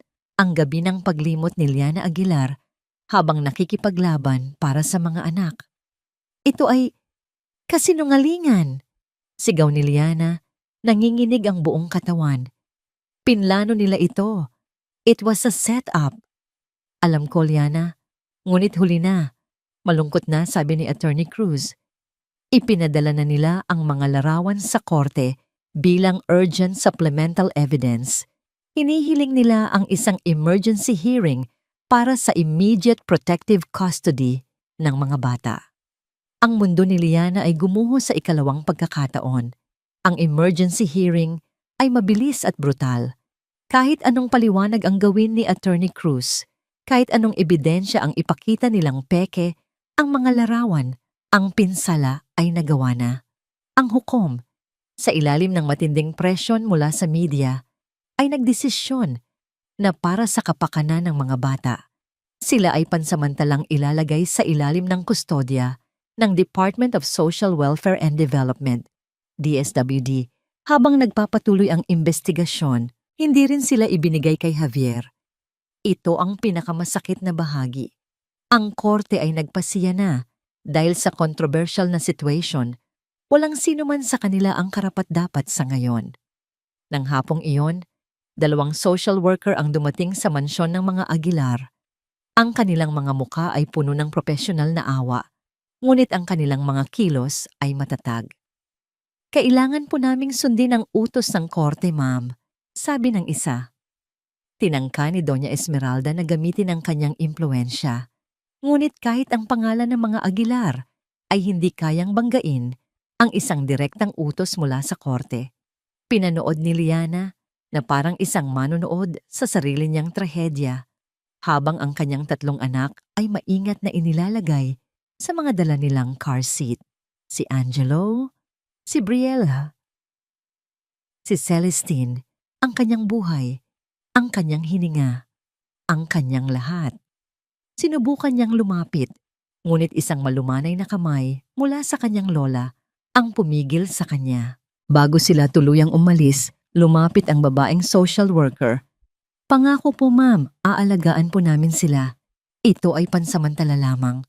Ngunit para kay Liana, ang salitang pansamantala ay parang habang buhay. Nang mawala na sa paningin ang sasakyan ng DSWD, ang lakas na matagal nang pinanghahawakan ni Liana ay tuluyang bumigay. Ang kanyang mga tuhod ay nanghina. Bumagsak siya sa sahig na marmol. Ang kanyang mga kamay ay nakakuyom sa dibdib na tila sinusubukang pigilan ang pagkasira ng kanyang puso. Isang iyak ang kumawala sa kanyang lalamunan. Hindi ito isang simpleng pag-iyak. Ito ay isang hagulhol ng isang inang ninakawan ng kanyang pinakamamahal na yaman. Isang sigaw ng sukdulang sakit at kawalan ng pag-asa. Niyakap siya ng kanyang lola. Ang sarili nitong mga luha ay dumadaloy para sa sakit na nararamdaman ng kanyang apo. Sa sandaling iyon, nawala ang tapang, nawala ang determinasyon. Ang natira na lamang ay isang babaeng wasak na wasak. Ito na iyon. Ang sandaling tila nawala na ang lahat. All is lost. Nanalo si Isabela. Kinuha niya ang lahat. Habang ang gabi ay lumalalim at ang mansyon ay nababalot sa isang mabigat na katahimikan, tumunog ang pribadong telepono ni Attorney Cruz, isang hindi rehistradong numero. Nag-aalangan man, sinagot niya ito. Hello? Sa kabilang linya, isang nanginginig at halos pabulong na boses ng isang babae ang sumagot. Si Attorney Cruz po ba ito? Ang abogado ni Ma'am Liana? Sino ito? Tanong ng abogado, ang kanyang tono ay maingat at alerto. Hindi na po mahalaga kung sino ako, sabi ng babae. May halong takot sa kanyang pananalita. Isa po akong dating kasambahay sa mansyon ng mga De Villa. Umalis na po ako. Hindi na po kinaya ng konsensya ko. Napatayo ng tuwid si Attorney Cruz. Ang kanyang mga pandama ay biglang naging matalas. Anong ibig mong sabihin? Isang malalim na buntong hininga ang narinig mula sa kabilang linya. Ang gabi pong yon, noong inanunsyo ni Sir Javier ang divorce, naroon po ako. Naglilinis sa koridor malapit sa library. Narinig ko po ang lahat. Ang puso ni Attorney Cruz ay nagsimulang tumibok ng mas mabilis. Hindi po si Sir Javier ang may gusto noon. Pagpapatuloy ng babae, ang kanyang boses ay nababasag na. Pinilit lang po siya. Tinakot siya ni Doña Isabela. Narinig ko pong sinabi niya na kung hindi hihiwalayan ni Sir Javier si Ma'am Liana at ang mga bata, wawasakin daw niya ang lahat ng pinaghirapan ni Sir Javier at aalisin sa kanya ang lahat ng mana. Nakiusap po si Sir Javier. Nagmakaawa po siya. Pero hindi po nakinig si Doña Isabela. Ang bawat salita ay isang piraso ng isang puzzle na ngayon ay nabubuo sa isipan ng abogado. Ito na ang ebidensyang kailangan nila. May patunay ka ba sa sinasabi mo? Tanong ni Attorney Cruz. Pilit na pinapakalma ang kanyang boses.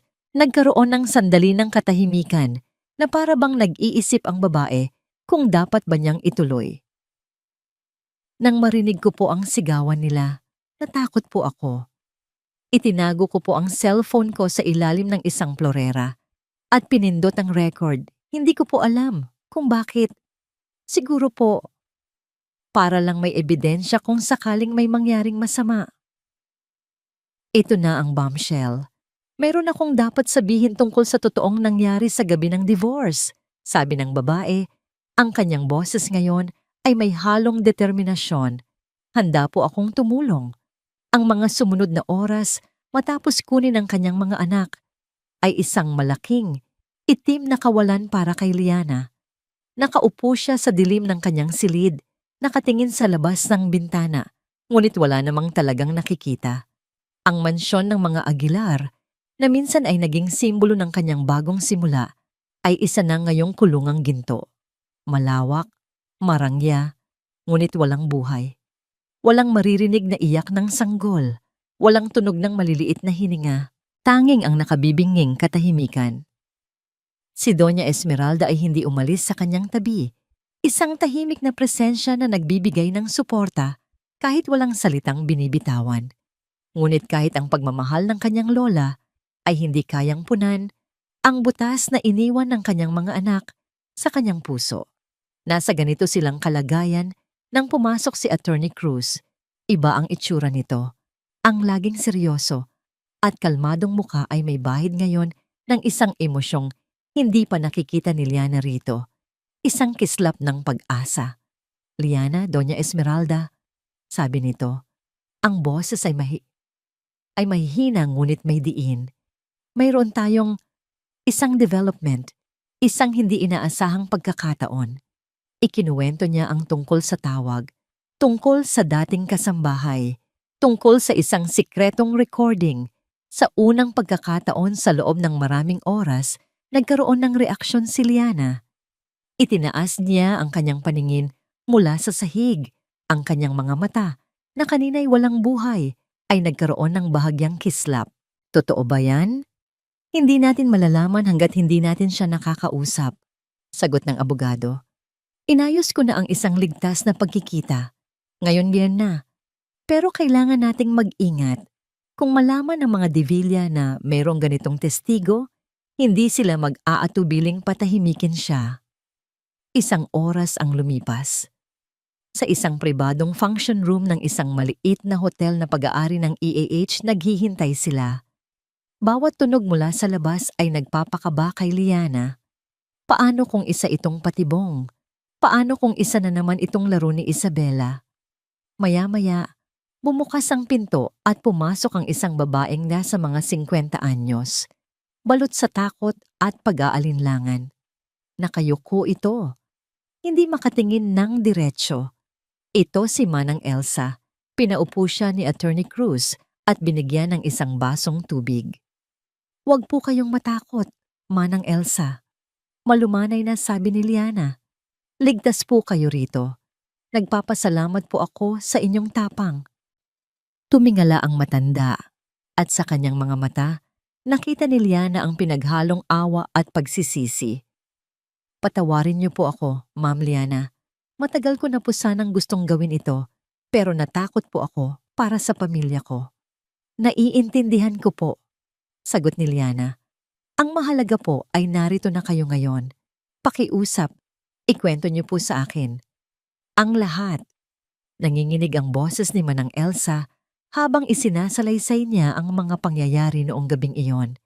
Inilarawan niya kung paano niya narinig ang sigaw ni Doña Isabela mula sa library, kung paano nito sinabihan si Javier na isang malaking pagkakamali at isang pabigat, si Liana at ang mga bata. Sinabi po ni Doña Isabela na kung hindi susunod si Sir Javier, babawiin niya ang lahat, ang posisyon bilang CEO, ang mana, ang pangalan. "Wawasakin kita hanggang sa wala nang matira sa'yo, Javier." Iyon po ang eksaktong sinabi niya. Napahawak si Liana sa kanyang bibig. Nagmakaawa po si Sir Javier. Halos pabulong na sabi ni Manang Elsa. Ang mga luha ay tumutulo na. "Mama, huwag. Mga anak ko sila." Paulit-ulit po niyang sinabi iyon. Pero parang wala pong narinig si Donya. Binigyan niya po ng ultimatum si Sir Javier. "Ako at ang legasiya ng Divilla o ang babae at mga bastardo niya." Pagkatapos po noon, wala na po akong narinig kundi ang basag na boses ni Sir Javier na sumang-ayon. Ang kwento ay tila isang punyal na bumaon ng malalim sa puso ni Liana. Ang galit niya kay Javier ay naroon pa rin. Ngunit ngayon ay may kasama na itong ibang emosyon. Isang emosyong hindi niya inaasahan. Ang recording po, sabi ni Attorney Cruz. Nanginginig ang mga kamay ni Manang Elsa habang iniaabot ang isang luma at simpleng cellphone. "Hindi po malinaw, sir, pero maririnig po." Kinuha ni Attorney Cruz ang telepono at ikinonekta sa isang maliit na speaker. Pinindot niya ang play. Ang unang narinig ay isang mahinang kaluskos. Pagkatapos, isang boses. Isang boses na malamig, matigas, at puno ng bakal, boses ni Isabela. Isang hadlang sa legasiya ng pamilyang ito. Hindi ko hahayaang sirain ng isang walang kwentang babae at ng kanyang mga anak ang lahat ng itinayo ng ating mga ninuno. Pagkatapos ay ang boses ni Javier, basag at desperado. Mama, parang awa mo na. Pamilya ko sila. Mga anak ko. Wala kang pamilya kundi ako. Pumili ka, Javier. Ngayon din, sila o ako. Isang mahabang katahimikan, maririnig ang isang mahinang paghikbi at pagkatapos, ang pinakamasakit sa lahat, ang halos hindi na marinig na pagsuko ni Javier. Kayo po, Mama. Kayo po ang pipiliin ko. Pinatay ni Attorney Cruz ang recording. Ang katahimikan sa silid ay mas mabigat pa kaysa sa kanina. Hinawakan ni Liana ang lamesa para suportahan ang sarili. Ang Javier na narinig niya sa recording ay hindi ang makapangyarihang CEO na kinilala niya. Ito ay isang lalaking durog, isang batang lalaking takot sa sarili niyang ina. Ang galit niya sa pagiging duwag ni Javier ay nag-aapoy. Bakit hindi siya lumaban? Bakit siya sumuko? Ngunit sa ilalim ng nag-aapoy na galit na yon, merong isang maliit na kislap ng awa. Isang awa para sa lalaking minsan niyang minahal na ngayon nakikita niyang biktima rin pala. Isang biktima ng isang mas malaking kasamaan. Dahan-dahan, itinaas ni Liliana ang kanyang ulo. Ang luha at sakit sa kanyang mga mata ay nawala. Ang pumalit dito ay isang apoy. Isang apoy na hindi na basta galit lang, kundi isang malamig at nakapokus na determinasyon. Tumingin siya sa kanyang lola. Pagkatapos ay kay Attorney Cruz. Ang tingin na iyon ay nagsasabi ng lahat. Tapos na ang pagiging biktima. Tapos na ang pag-iyak. Salamat po, Manang Elsa, sabi ni Liana. Ang kanyang boses ay kalmado na ngayon, ngunit may isang bagong tigas na hindi pa naririnig sa kanya dati. Titiyakin po namin ang inyong kaligtasan. Tumingin siya kay Attorney Cruz. Ang lahat ng pag-aalinlangan, lahat ng sakit, ay naglaho na at napalitan ng isang malinaw na layunin. Ang kanyang tunay na kaaway ay may pangalan na ngayon, Isabela de Villa. Hindi na ito tungkol sa korte, sabi ni Liana. Ang bawat salita ay tila isang patalim. Ang korte ay para sa hustisya. Ang ginawa niya ay higit pa roon.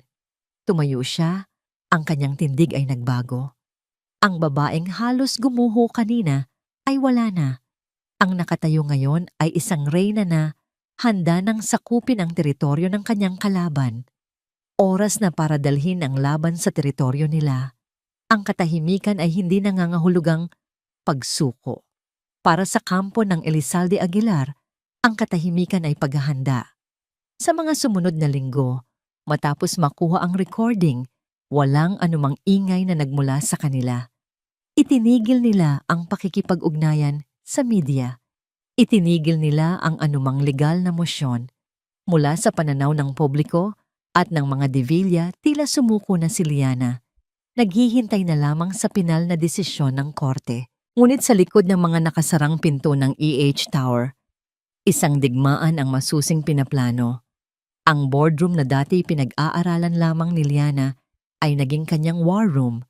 Sa pamumuno ni Doña Esmeralda, tinipon nila ang isang strike team, isang grupo ng mga pinakamahuhusay na financial analyst, corporate lawyer, at investment strategist ng EAA. Sa gitna nilang lahat, nakaupo si Liana. Hindi na siya ang estudyanteng nakikinig lamang. Ngayon, siya na ang nagtatanong. Siya na ang nagdedesisyon.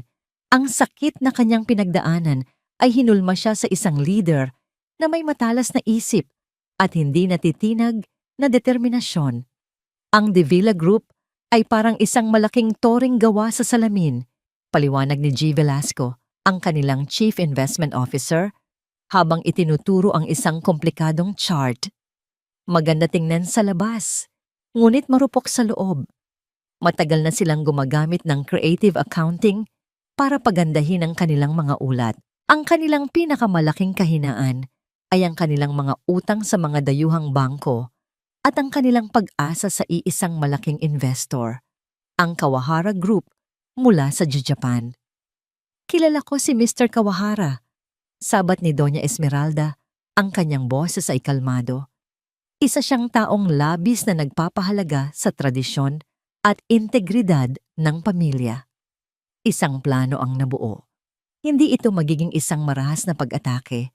Ito ay magiging isang dahan-dahan at tiyak na pagwasak, piraso bawat piraso. Ang unang hakbang ay tahimik.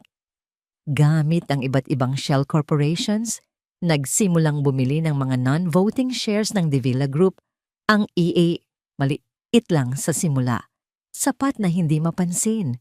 Ngunit paunti-unting pinalaki hanggang sa sila na ang may hawak ng pinakamalaking block ng shares na hindi pag-aari ng mga Davila. Ang ikalawang hakbang ay mas tuso. Gamit ang kanilang malawak na network, pinalabas ni Attorney Cruz ang mga anonymous tips sa mga international financial regulators. Ang mga tips na ito ay naglalaman ng mga totoong ebidensya ng mga kahina-hinalang transaksyon ng Davila Group, mga impormasyong nakuha nila mula sa kanilang masusing investigasyon. Ito ay nagresulta sa isang biglaang regulatory audit sa mga operasyon ng Davila na nagdulot ng pagkaalarma sa kanilang mga stockholder. Ang ikatlong hakbang ay ang pinakapersonal. Isang pribadong delegasyon sa pamumuno ni Attorney Cruz ang lumipad patungong Tokyo. Dala nila ang isang simpleng regalo para kay Mr. Kawahara, isang kopya ng istorya ni Liana, isinalin sa wikang Hapon, kasama ang mga detalye ng maruming laro ni Doña Isabela. Hindi nila kailangang sabihin na mag-divest. Ang simpleng paglalahad ng katotohanan ay sapat na. Sa loob ng Davila Group, ang epekto ay parang isang lindol. Unang dumating ang balita tungkol sa audit. Nagdulot ito ng pagbaba ng kanilang stock price ng 5%. Huwag kayong mag-alala. Ito ay isang panggugulo lamang mula sa ating mga kalaban. Deklara ni Doña Isabela sa isang emergency board meeting. Ang kanyang boses ay puno pa rin ng awtoridad. Si Javier, na nakaupo sa kanyang tabi, ay nanatiling tahimik. Ang muka ay puno ng pag-aalala. Pagkatapos, dumating ang tawag mula sa Tokyo. Bigla ang binawi ng Kawahara Group ang kanilang planong multibilyong pisong investment. Ang dahilan, pagkakaiba sa mga corporate values. Ang balitang iyon ay isang bomba. Ang stock price ng Davila Group ay bumagsak ng isa pang 15% sa loob lamang ng isang araw. Ang mga telepono sa kanilang opisina ay walang tigil sa pag-ring. Ang mga investor ay nagpapanik.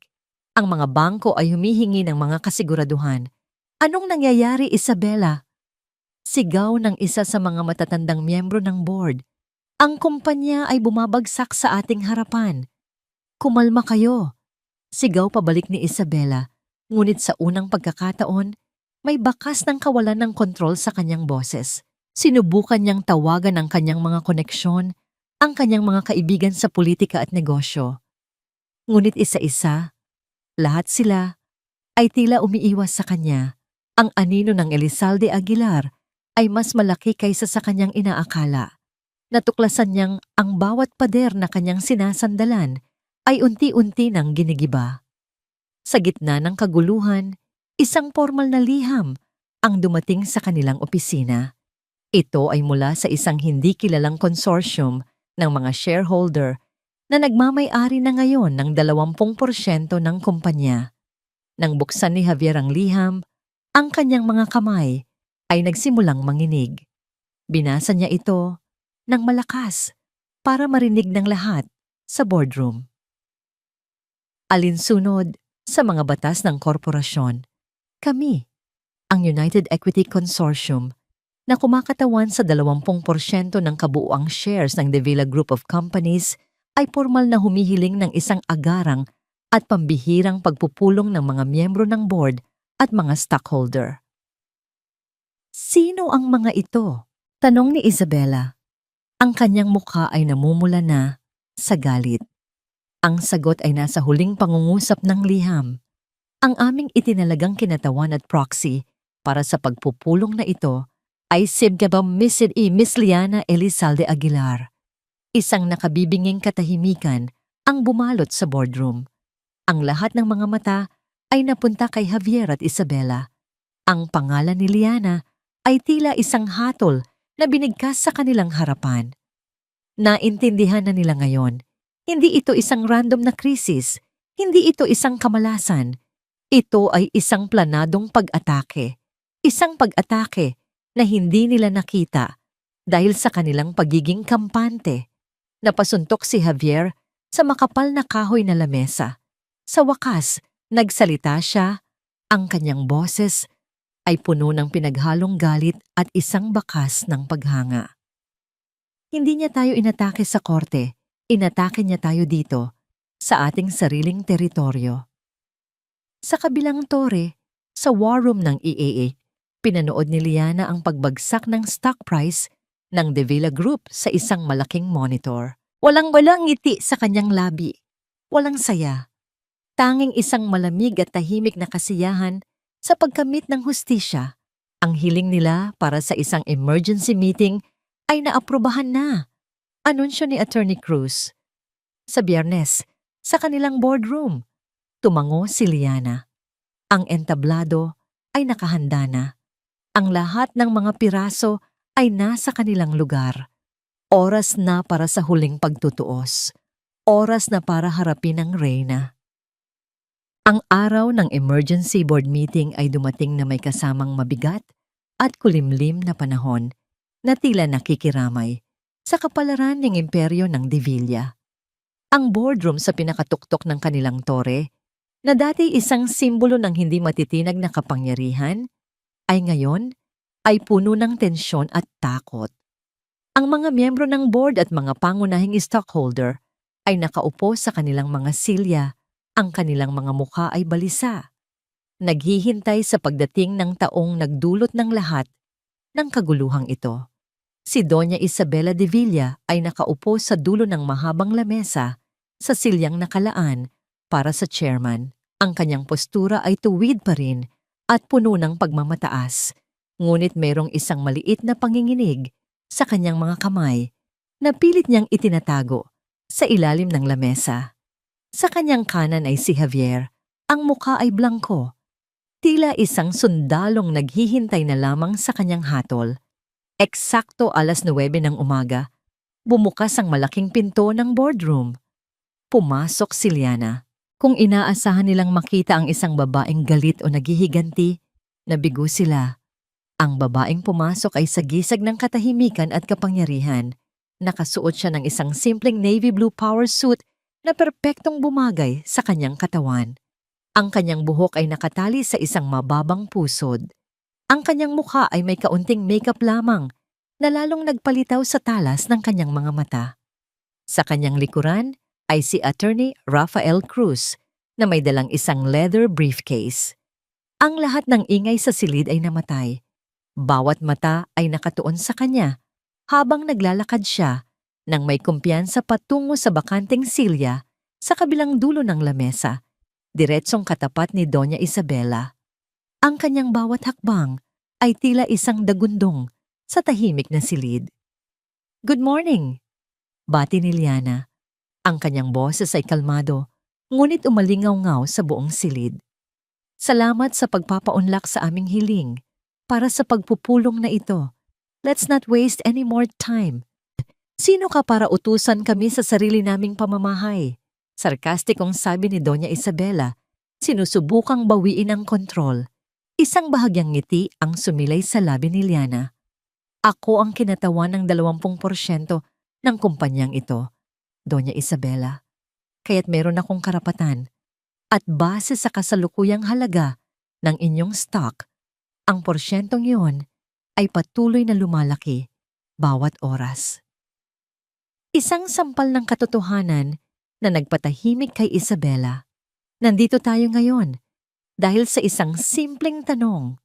Pagpapatuloy ni Liana, iginagala ang kanyang paningin sa bawat miyembro ng board. Paano napunta sa ganitong kalagayan ang isang kumpanyang dati matatag? Ang sagot ay simple, maling pamamahala. Isang pamumuno na inuuna ang personal na kapritsyo kaysa sa kapakanan ng mga shareholder. Isang kasinungalingan, sigaw ni Isabela. Talaga ba? Tanong ni Liana. Itinuon niya ang kanyang mga mata sa matanda. Pag-usapan natin ang pagbawi ng Kawahara Group sa kanilang investment. Sinabi ninyo sa board na ito ay dahil sa global market instability. Ngunit hindi ba't ang totoong dahilan ay dahil nalaman ni Mr. Kawahara, isang taong may malaking pagpapahalaga sa pamilya, ang ginawa ninyong pagtataboy sa inyong sariling manugang at 3 bagong silang na apo. Ang mga miyembro ng board ay nagsimulang magbulungan. Ang ilan ay tumingin nang may pag-aakusa kay Isabela. Pag-usapan natin ang regulatory audit, dagdag pa ni Liana. Hindi ba't ito ay resulta ng mga questionabling loans na ibinigay ng kumpanya sa mga pribadong proyekto ng pamilya De Villa na walang pahintulot ng buong board? Lalong lumakas ang bulungan. Ang pundasyon ng kapangyarihan ni Isabela ay nagsisimula nang gumuho sa harap mismo niya. Lahat ng ito ay mga akusasyon na walang patunay. Sigaw niya, ang kanyang boses ay desperado na.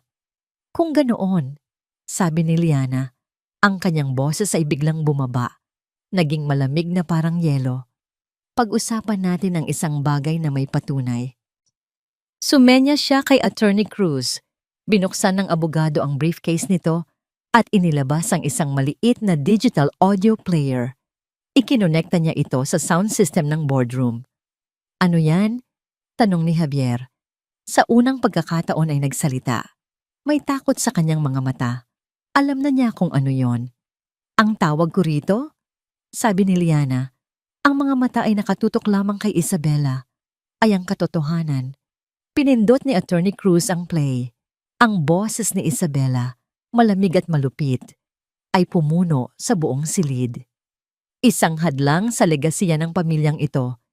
Hindi ko hahayaang sirain ng isang walang kwentang babae at ng kanyang mga anak ang lahat ng itinayo ng ating mga ninuno. Ang boses ni Javier, basag at puno ng pagmamakaawa. Mama, parang awa mo na. Pamilya ko sila, mga anak ko. Ang ultimatum ni Isabela. Wala kang pamilya kundi ako. Pumili ka, Javier. Ngayon din, sila o ako. At ang huling pagsuko ni Javier, kayo po, Mama. Kayo po ang pipiliin ko. Nang matapos ang recording, ang katahimikan sa loob ng boardroom ay nakabibingi. Walang sino man ang nangahas gumalaw o magsalita. Ang maruming lihim ng pamilya De Villa ay nakaladlad na ngayon sa harap ng lahat. Si Javier ay napayuko, ang kanyang mga kamay ay nakatakip sa kanyang mukha sa sukdulang kahihiyan. Si Doña Isabela naman ay nakatitig kay Liana, ang kanyang mukha ay hindi na mapagkunwari. Ito ay purong galit at pagkamuhi. Ang maskara ng eleganteng matriarch ay tuluyan ng nabakbak. Kaya ngayon, sabi ni Liana, tumatayo. Ang kanyang boses ay malinaw at matatag.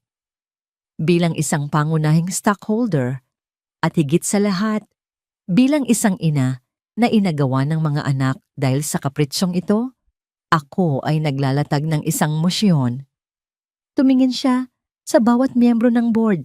Isang mosyon para sa isang vote of no confidence laban sa chairman na si Doña Isabela De Villa at sa CEO na si Javier De Villa dahil sa kanilang mga aksyon na nagdulot ng matinding pinsala sa reputasyon at pinansyal na katatagan ng kumpanyang ito.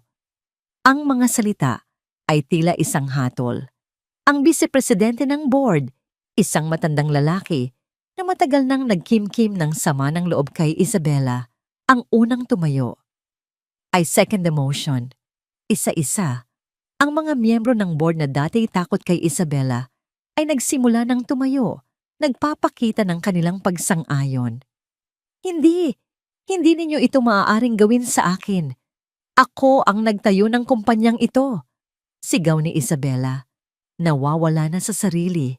Ngunit wala nang nakikinig sa kanya. Ang pagboto ay mabilis at tiyak. All in favor. Halos lahat ng kamay sa silid ay itinaas. The motion is carried. Anunsyo ng Vice-Presidente. Sina Doña Isabela at Javier de Villa ay opisyal nang tinatanggal sa kanilang mga posisyon. Epektibo kaagad. Ang pagbagsak ay ganap na. Sa loob ng ilang minuto, ang imperyong pinaghirapang protektahan ni Isabela sa loob ng maraming dekada ay gumuho sa kanyang harapan.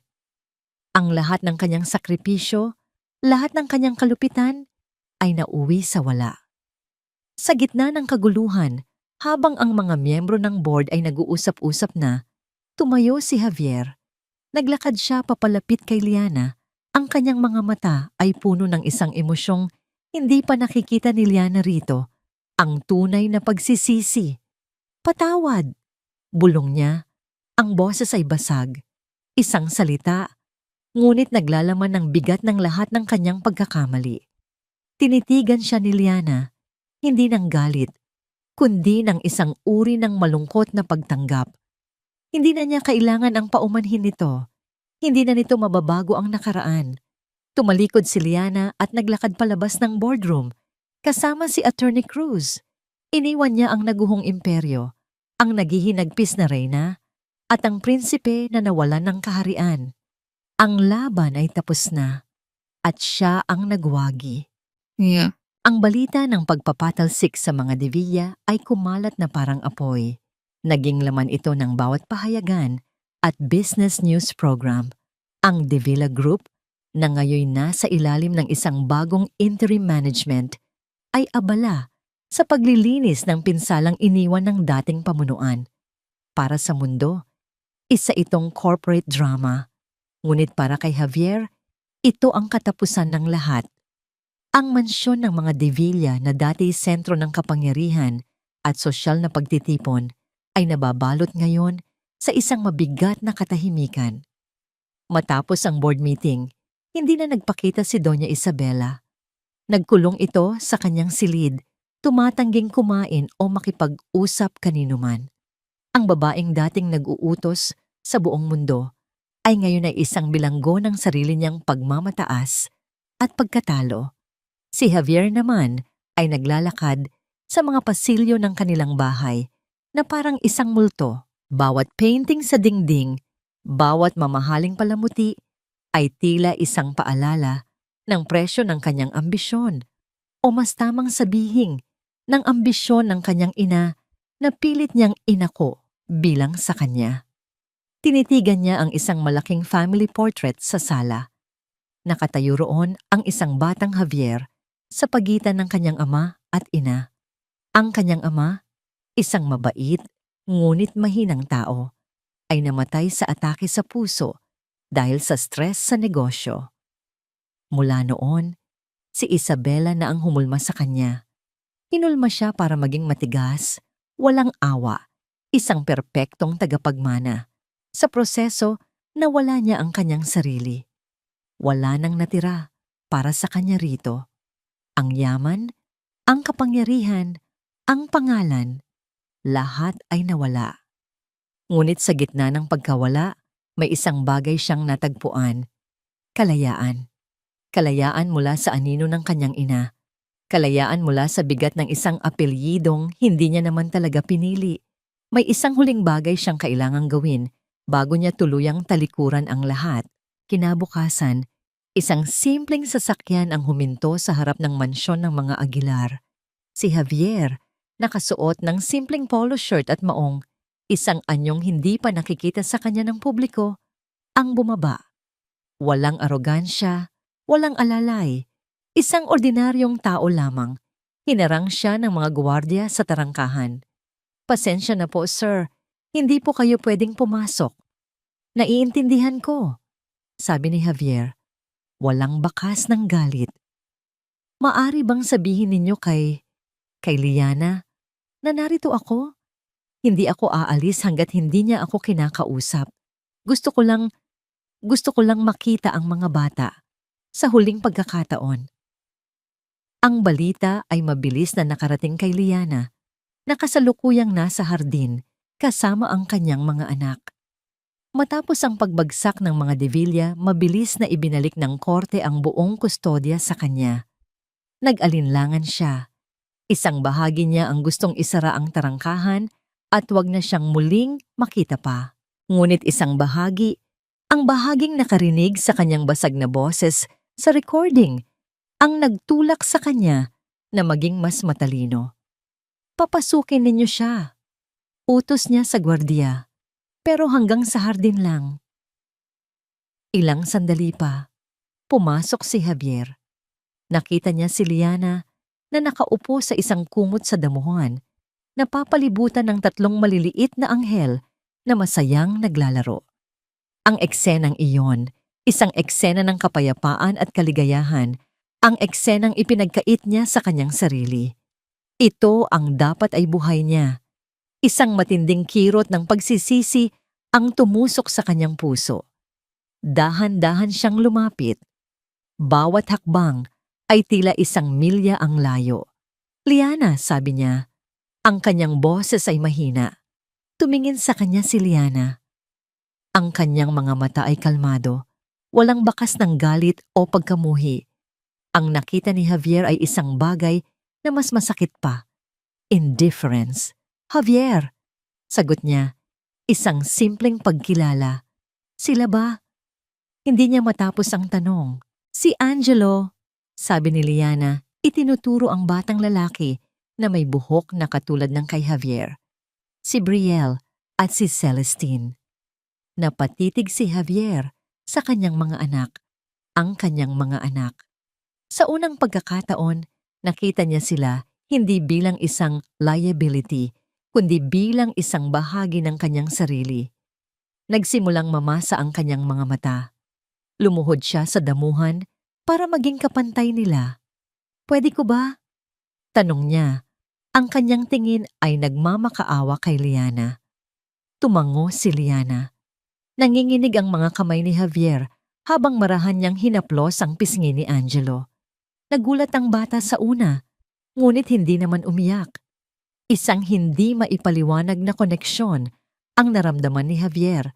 Isang bagay na mas malakas kaysa sa anumang corporate deal o merger. Ito ay purong pagmamahal. Tumagal siya roon ng ilang minuto. Tahimik na pinagmamasdan ang mga mukha na dapat ay kabisado na niya. "Aalis na ako, Liana," sabi niya sa wakas. Tumatayo. "Aalis na ako ng bansa. Magsisimula ulit sa isang lugar na walang nakakakilala sa akin. Sa isang lugar kung saan ang pangalan ko ay ako lang, hindi De Villa."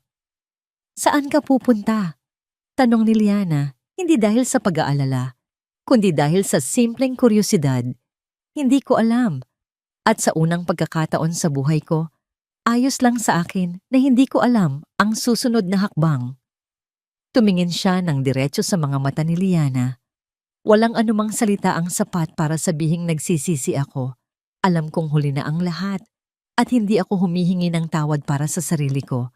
Pero gusto kong malaman mo, patawad sa lahat ng sakit na idinulot ko sa'yo.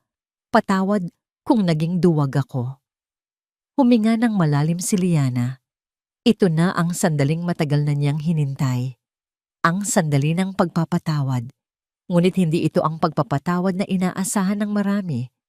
"Javier," sabi niya. Ang kanyang boses ay malumanay. "Pinapatawad kita. Hindi dahil karapat-dapat ka, kundi dahil karapat-dapat akong magkaroon ng kapayapaan.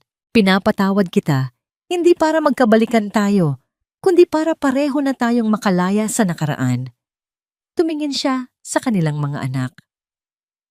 "Ang pinakamagandang kapatawaran na maibibigay ko sa iyo ay ang hayaan kang umalis at hanapin ang sarili mo. At ang pinakamagandang regalo na maibibigay mo sa kanila ay ang hayaan silang lumaki ng payapa, malayo sa anino ng mga De Villa." Tumango si Javier, tinatanggap ang bawat salita. Isang luha ang pumatak mula sa kanyang mata. Ngunit sa pagkakataong ito, hindi ito luha ng pagsisisi, kundi luha ng paglaya. "Salamat, Liana," sabi niya. Tumalikod siya at nagsimulang maglakad palayo. Hindi na siya lumingon. Bawat hakbang ay palayo sa kanyang madilim na nakaraan at patungo sa isang hindi tiyak ngunit may pag-asang hinaharap. Habang paalis ang sasakyan, nakatanggap siya ng isang text message mula sa isang lumang numero. Ang kanyang ina, "Tinalikuran mo ako. Wala kang utang na loob. Para saan? Para sa kanila. Magsisi ka, Javier. Magsisi ka." Binasa niya ang mensahe. Sa halip na masaktan, isang pakiramdam ng kapayapaan ang kanyang naramdaman. Dahan-dahan niyang binura ang mensahe at binlock ang numero. Sa wakas, malaya na siya. Sakay ng eroplano na may one-way ticket patungo sa isang lugar na hindi niya alam. Tumanaw si Javier sa bintana. Ang mga ilaw ng Maynila ay unti-unting lumiliit kasama ang lahat ng kanyang mga pagkakamali at ang buhay na kanyang tinalikuran. Nagsisimula pa lang ang kanyang paglalakbay para sa pagtubos. Isang paglalakbay na gagawin niyang mag-isa. Lumipas ang isang taon. Ang matinding unos na bumalot sa mga pamilya ng De Villa at Elizalde Aguilar ay matagal nang humupa. Ang mga pangalan nila ay unti-unting nawala sa mga headline at napalitan ng mga bagong iskandalo at balita. Ang mundo ng negosyo, gaya ng dati, ay nagpatuloy. Ngunit para kay Liana, ang isang taon na yon ay hindi lamang paglipas ng panahon. Ito ay isang panahon ng paghilom, paglago at pagtuklas muli sa sarili. Ang Elizalde Aguilar Holdings, sa ilalim ng kanyang bagong pamumuno bilang Chief Operating Officer, ay lalong lumago. Ngunit ang paglago na kanyang isinulong ay iba. Nag-invest siya sa mga proyektong may social responsibility, nagtayo ng mga programa para sa mga single mother, at binigyan ng prioridad ang kapakanan ng mga empleyado. Ang babaeng minsan ay tinawag na pabigat, ay ngayon ang nagiging dahilan ng pag-angat ng libu-libong buhay. Sa isang malaking boardroom na napapalibutan ng mga veteranong executive na puro lalaki, nakatayo si Liana sa harapan, nagpipresenta ng kanilang 5-year strategic plan. Ang kanyang boses ay puno ng kumpiyansa, ang kanyang mga ideya ay matalino, at ang kanyang presensya ay nag-uutos ng respeto. Wala nang bakas ng babaeng minsan ay naging anino lamang ng kanyang asawa. Kung kaya't ang ating focus ay hindi lamang sa profit, pagtatapos niya sa kanyang presentasyon, kundi sa pag-unlad na may puso. Sustainable growth with compassion. Iyon ang bagong legasya ng iya. Isang malakas na palakpakan ang sumunod. Tumingin siya sa kanyang lola, si Doña Esmeralda, na nakaupo sa dulo ng lamesa. Ang mga mata ng matanda ay nagniningning sa pagmamalaki. Ngunit ang tunay na tagumpay para kay Liana ay hindi nagsisimula o nagtatapos sa loob ng boardroom. Ang kanyang tunay na mundo ay naghihintay sa kanya sa bahay. Pag-uwi niya sa mansyon ng mga Aguilar, sinalubong siya ng 3 maliliit na taong tumatakbo. "Mama! Mama!" Agad niyang ibinaba ang kanyang briefcase at lumuhod para salubungin ang kanilang mga yakap. Ang kanyang power suit ay agad na nalukot, ngunit wala siyang pakialam. Ito ang pinakamagandang bahagi ng kanyang araw. "Kamusta ang mga baby ko?" tanong niya. Hinahalikan ang bawat isa sa kanilang mga pisngi. Sina Angelo, Brielle at Celestine ay isang taong gulang na ngayon. Malulusog, masisigla, at puno ng buhay. Ang kanilang mga halakhak, ang musika na pumuno sa bawat sulok ng malaking bahay. Habang naglalaro sila sa hardin, iniabot sa kanya ng isang kasambahay ang isang sulat. Galing ito sa isang maliit na bayan sa probinsya ng Palawan. Walang return address, tanging isang pangalan lamang, Javier. Nag-alinlangan siya sandali bago ito buksan. Sa loob ng 1 taon, wala siyang narinig na anumang balita tungkol dito at mas pinili niya iyon. Ang sulat ay maikli lamang. "Liana, kamusta ka na? Sana ay nasa mabuti kayong kalagayan. 1 taon na pala. Gusto ko lang malaman mo na natagpuan ko na ang kapayapaan. Hindi sa yaman o sa negosyo, kundi dito, sa isang simpleng buhay malapit sa dagat." Nagtayo ako ng isang maliit na furniture shop, gumagawa ako ng mga upuan at lamesa gamit ang aking mga kamay. Dito, hindi ako si De Villa. Dito, ako lang si Javier. Wala akong karapatang humingi ng kahit ano. Pero sana balang araw, kapag handa na sila, maikwento mo sa kanila na minsan, nagkaroon sila ng isang ama na naging duwag at nagkamali. Ngunit sa huli, ay natutong mabuhay ng tama. Maging masaya ka, Liana. Karapat-dapat ka sa lahat ng kaligayahan sa mundo. Nagmamahal, Javier tinupi ni Liana ang sulat at inilagay sa kanyang bulsa. Isang maliit na ngiti ang sumilay sa kanyang mga labi. Isang nanangiti ng paglaya, mabuti para sa kanya. Mabuti na natagpuan niya ang kanyang sariling kapayapaan, malayo sa kanila. Ang kabanata ng kanilang buhay na magkasama ay tuluyan ng nagsara. Ang hapon ay dahan-dahang nagiging gabi. Ang ginintuang sinag ng papalubog na araw ay nagbibigay ng isang mainit na kulay sa buong hardin. Umupo si Liana sa ilalim ng malaking puno ng akasya, ang parehong puno kung saan sila madalas mag-usap ng kanyang lola. Isa-isang lumapit sa kanya ang kanyang mga anak. Humihilig sa kanyang kandungan, pagod na sa maghapong paglalaro. Niyakap niya silang tatlo ng mahigpit. Ang kanilang maliliit na katawan, ang amoy ng kanilang buhok, ang tunog ng kanilang paghinga. Ito ang kanyang mundo. Tumingala siya sa langit. Pinagmamasdan ang mga kulay na nagbabago. Naalala niya ang lahat ng kanyang pinagdaanan. Ang sakit ng pagtataksil, ang kahihiyan, ang kawalan ng pag-asa. Ngunit ngayon, wala nang pait. Ang lahat ng iyon ay mga peklat na lamang, isang paalala ng digmaang kanyang nilabanan at pinagtagumpayan. Natuklasan niya na ang tunay na lakas ay hindi nagmumula sa paghihiganti. Ito ay nagmumula sa paghilom, sa pagbangon, at sa pagpiling maging mabuti sa kabila ng lahat.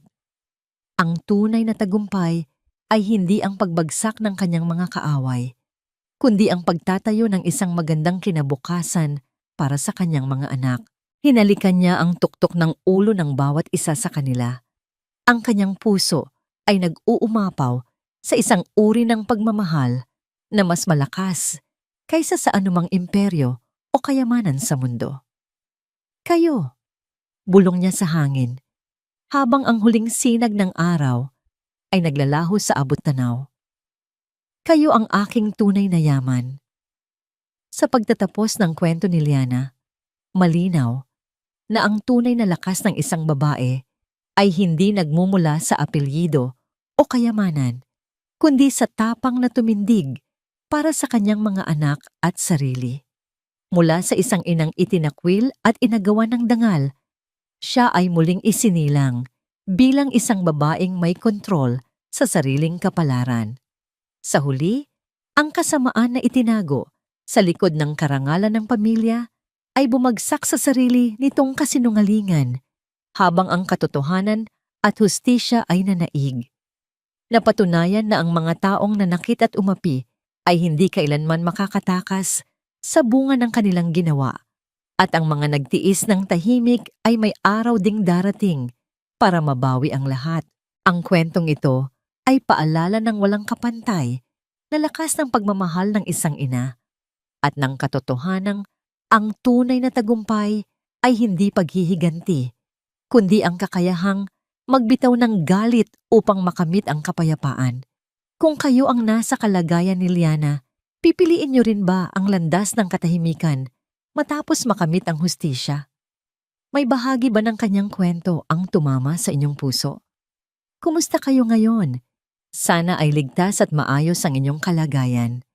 Maraming salamat sa patuloy ninyong pakikinig. Inaabangan ko ang inyong mga saloobin at karanasan sa comment section.